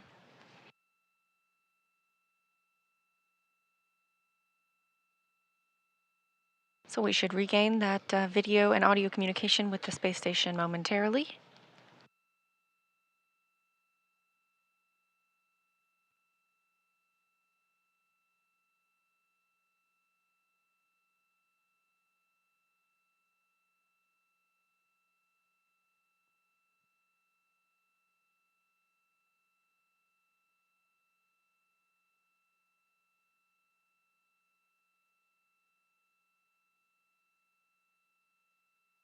Houston Station on 2 for scene and voice check.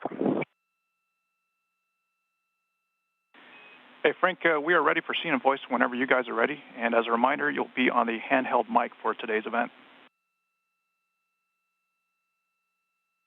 Okay, sounds good. And let us know if that scene works for you, and then I can do the countdown whenever you're ready.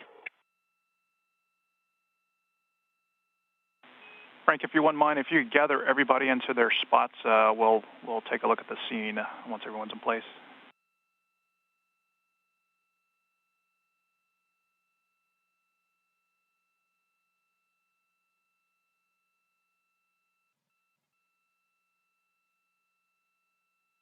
Crew members begin to move into their locations for the welcome ceremony. Obviously, we have regained communications through the tracking data and relay satellite systems. Houston Station on 2, say again for scene and voice. Hey, Woody, we just want to get everyone into position before we do our scene check. All right, we copy. We'll group up.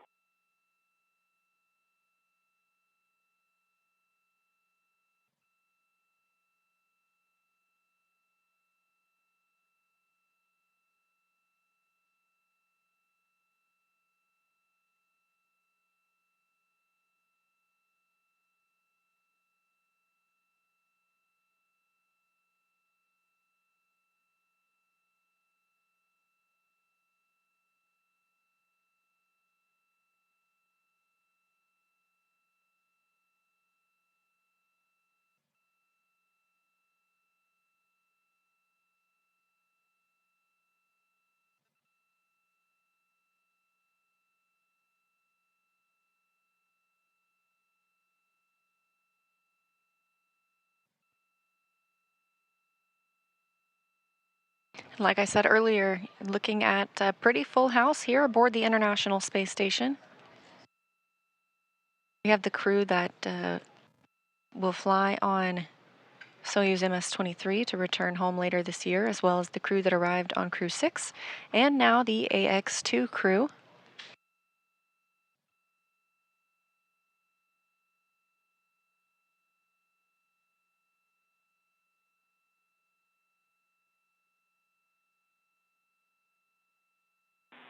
Frank, Houston on 2, good scene check. We didn't hear audio on the handheld mic. Can you check the switch position?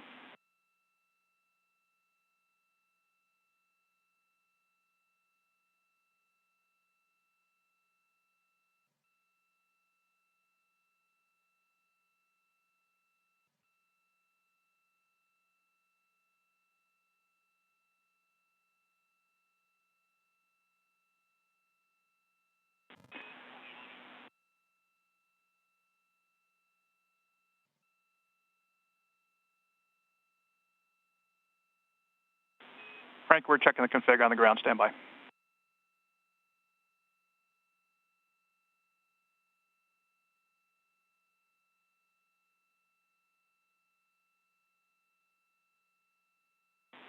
Frank, if you wouldn't mind, give us another long count. We needed to sync things up.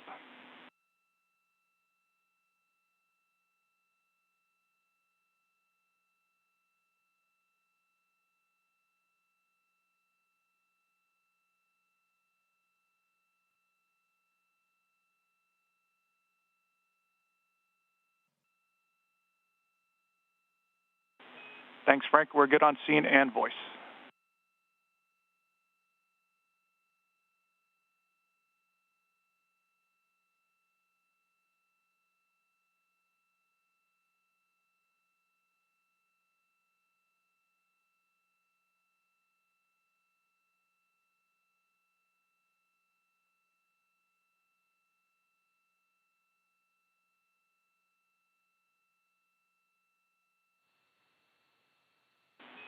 Station, this is Houston. Are you ready for the event? Houston, this is Station. We are ready for the event. Please begin the welcome ceremony.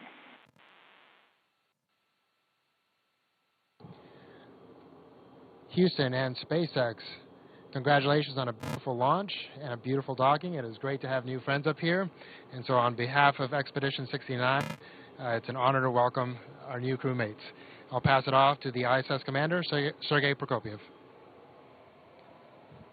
Welcome on board, dear friends. This is very nice to see you here. Expedition 69, so glad to have you here with us on space station, and we looked forward to your arrival here at least 1 month, and watched yesterday your amazing launch, and this is outstanding returning first stage of Falcon 9 on the launch pad. It's so grateful, and congratulations with successful launch and your docking. And as for me, this is a very great honor to work next with Peggy Whitson, most experienced and decorated astronaut in the U.S. Astronaut Corps. And congratulations, new astronauts, Rihanna, John, Ali, and my congratulations, all of us. We have now 11 person on the space station, and my big congratulations of Saudi Space Commission, and I'm sure you will have a great achievement in the future in your space exploration. Thank you so much, and welcome aboard. Thank you so much, Sergey. Yeah, you left it on. Thank you so much. We really are excited to be here. It was a great launch, a great ride. We had a lot of fun on the way up. And we're really excited to get a lot of work done up here. But it's great for me to come back personally. It does feel like home. You might need some help, though, for a while. I could help you with some of these things. But it's a lot of fun to be here and to see this place again. It means so much to me, and I think it actually brings people together just by being here. So I wanted you to meet my crew, so I want each of them to talk a little bit about their objectives and why they're here, and maybe a little bit about the ride. It's on. Hi, I'm John Schaffner. Part of the Ax-2 crew. It's an honor to be here and make new friends in space. First time I've done that for sure. So I've been dreaming or working toward this since I was 8 in a young astronauts club, watching Gemini pilots do their thing. So we had cardboard boxes pretending to be Gemini pilots. So you'd think having that much time to prepare, I'd have some better words than this. But, it's having a chance to be here and fly with this amazing new crew, Ali and Ray, and of course with Peggy Whitson, the awesome Peggy Whitson. And to join Expedition 69 is a fabulous thing for me, for anyone to be able to do. I'm honored. I'd like to thank NASA for creating the opportunity and opening the doors for private and commercial space exploration, and also the ingenuity of SpaceX and Axiom and to develop the next level of space platforms and space access for everyone. I want to say thanks to my lovely wife for those magic words. One day she looked on the news and said, "Look, you can finally go to space." She was right. Thank you for that, Janine. Otherwise, we look forward to some great work for STEM education outreach and some amazing science that we have going on up here, and I hope you guys will follow us. Thank you very much. Thank you, John. This is Ariel Carney. If you just allow me to start speaking in Arabic first. بسم الله الرحمن الرحيم. الحمد لله وشكرا. هذه الكلمتين هي اللي تصف شعوري هذه اللحظة. الحمد لله بتيسيره وفضله وصلنا إلى محطة الفضاء الدولية. شكرا لحكامنا بقيادتهم وحكمتهم ونظرتهم في المستقبل وتطور البشرية. شكرا لاهتمامهم بمجال الفضاء. شكرا لأسرتي على الدعم اللامحدود اللي حظيته منهم. شكرا لزوجتي وأهلي جميعا. شكرا لهيئة السعودية للفضاء بتحقيق هذا الحلم للناس، وقريبا إن شاء الله سينضمون لنا الكثير بإذن الله. شكرا لناسا، شكرا أكسيوم وسبيس إكس على هذه الفرصة. كانت تجربة الإقلاع تجربة تاريخية، تجربة سوف تخلد في ذاكرتي إلى الأبد وذاكرة اللي معي. صراحة كان طاقم رحلة مميز جدا، وإحنا هنا الآن من أجل القيام بالتجارب العلمية اللي فيها نفع إن شاء الله بشرية، ونعود بنتائج جميلة إن شاء الله. Thank you everybody for the great welcome. It is such an honor and a privilege to be here and meet all of you, as John said, making space friends. So I'm really excited to work alongside with you, all of you, and eager to just share your expertise with me and learn from you. Thank you. Thank you to our King and his Crown Prince for their support and trust in us. Thank you to the Saudi people, because this mission is not just for me and Rihanna. This mission is all Saudi people with ambition and dreams, and also you can dream big, because in our country, with the support we have, you will be able to reach it. Thank you, everybody.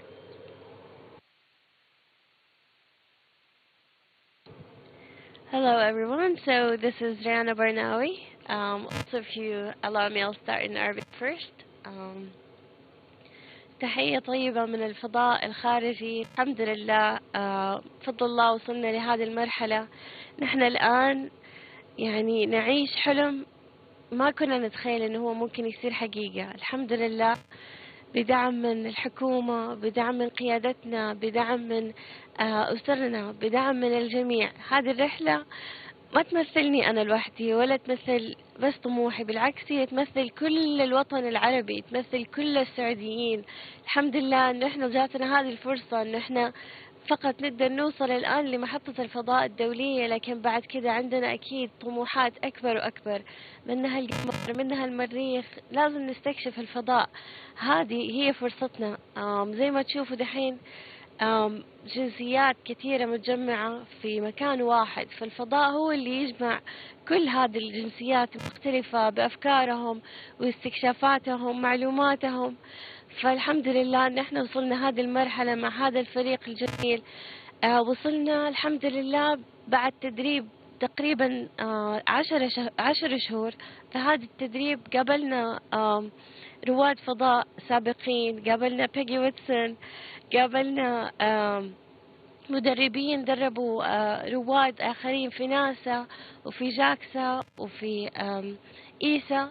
وفي نفس الوقت التدريب اللي جهزوه أكسيوم واللي جهزوه سبيس إكس، شعور انطلاق الصاروخ صراحة أنا دموعي ما قدرت توقف، لأني حسيت إنه أخذتكم كلكم معايا هنا.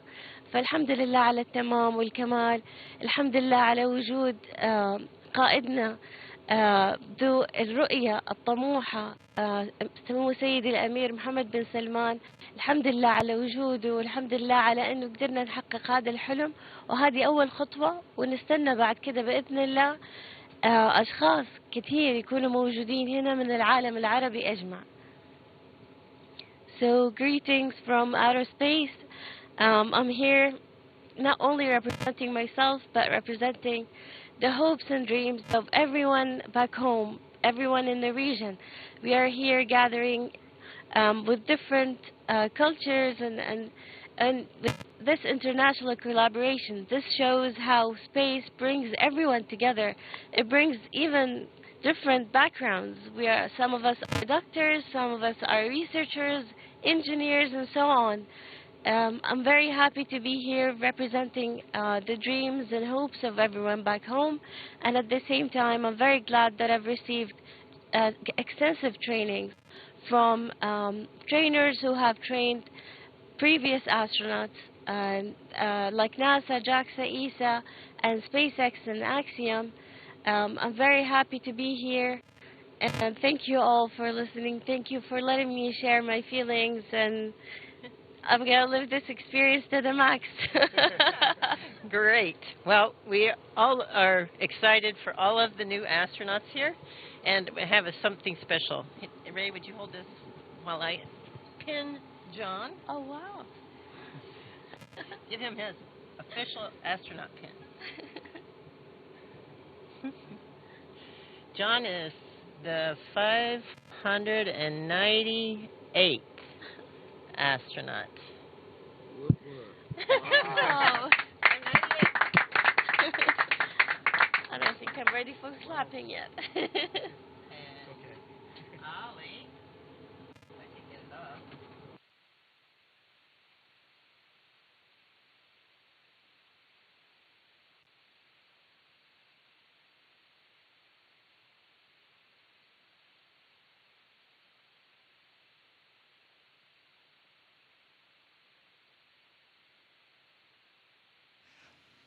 Mic is off.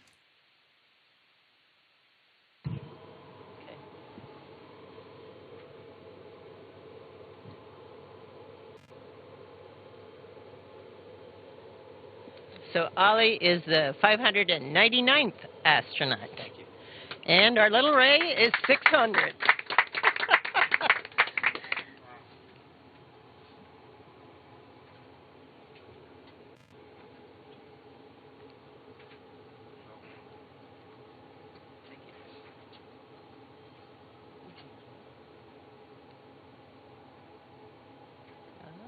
I'm going to stick myself more than anything. Okay, here we go.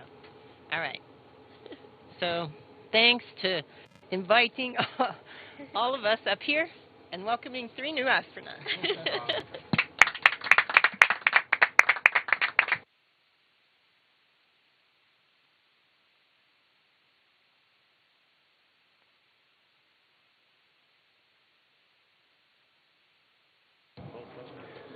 Okay, and that concludes the ceremony. Thank you guys so much. Again, it really feels like the International Space Station up here. This is going to be an awesome week. We're all excited and super happy to have you guys up here.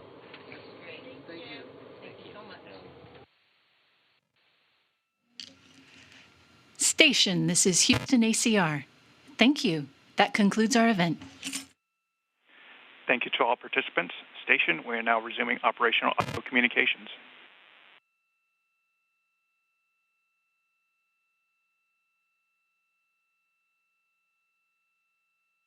Copies.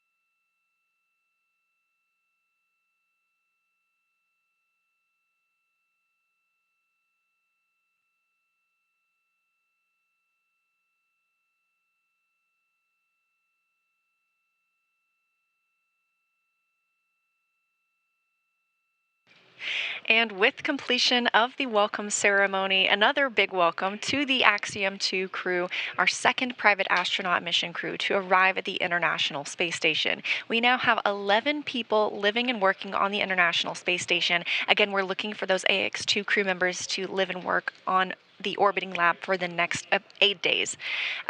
We saw docking this morning at 8:12 a.m. Central Time, 9:12 a.m. Eastern, and hatch opening from Dragon to the International Space Station at 10 Central, 11 Eastern. All of this following launch yesterday at 5:37 p.m. Eastern from Florida. It was a smooth ride uphill, approximately 16 hours ahead of that docking today. And again, now we are expecting these crew members to live and work on the space station for about 8 days before beginning their journey home to Earth. So for future updates on NASA missions, as well as what you can expect from the Ax-2 crew on their return coverage, you can keep an eye on nasa.gov. But with that, that'll wrap us up here in Mission Control Houston, and I'm going to send it back to my friends at SpaceX. Thank you so much, Leah. Excellent coverage from Johnson Space Center, really following along with all the integrated operations that ultimately led us to what a touching welcoming ceremony. Now with that, we are going to wrap up our live joint coverage of Peggy, John, Ali, and Rihanna's arrival to the International Space Station. It's been an honor to support the Ax-2 mission thus far. We wish the Axiom crew a successful time on station, and we look forward to joining you when it's time to bring them back home. Absolutely. And Kate, I just want to say from launch to docking, it has been an absolute pleasure sharing this desk with you. So thank you, spasiba, and shukran. Over the course of our crew's time on station, we will be providing daily mission updates from Axiom Mission Control to highlight the range of science research and STEAM education events the crew will be conducting over the course of their 8 days on station. Be sure to visit axiomspace.com and follow the Axiom social media channels for real-time updates. And with that, on behalf of SpaceX, Axiom Space, and NASA, thank you all for tuning in to watch. See you soon.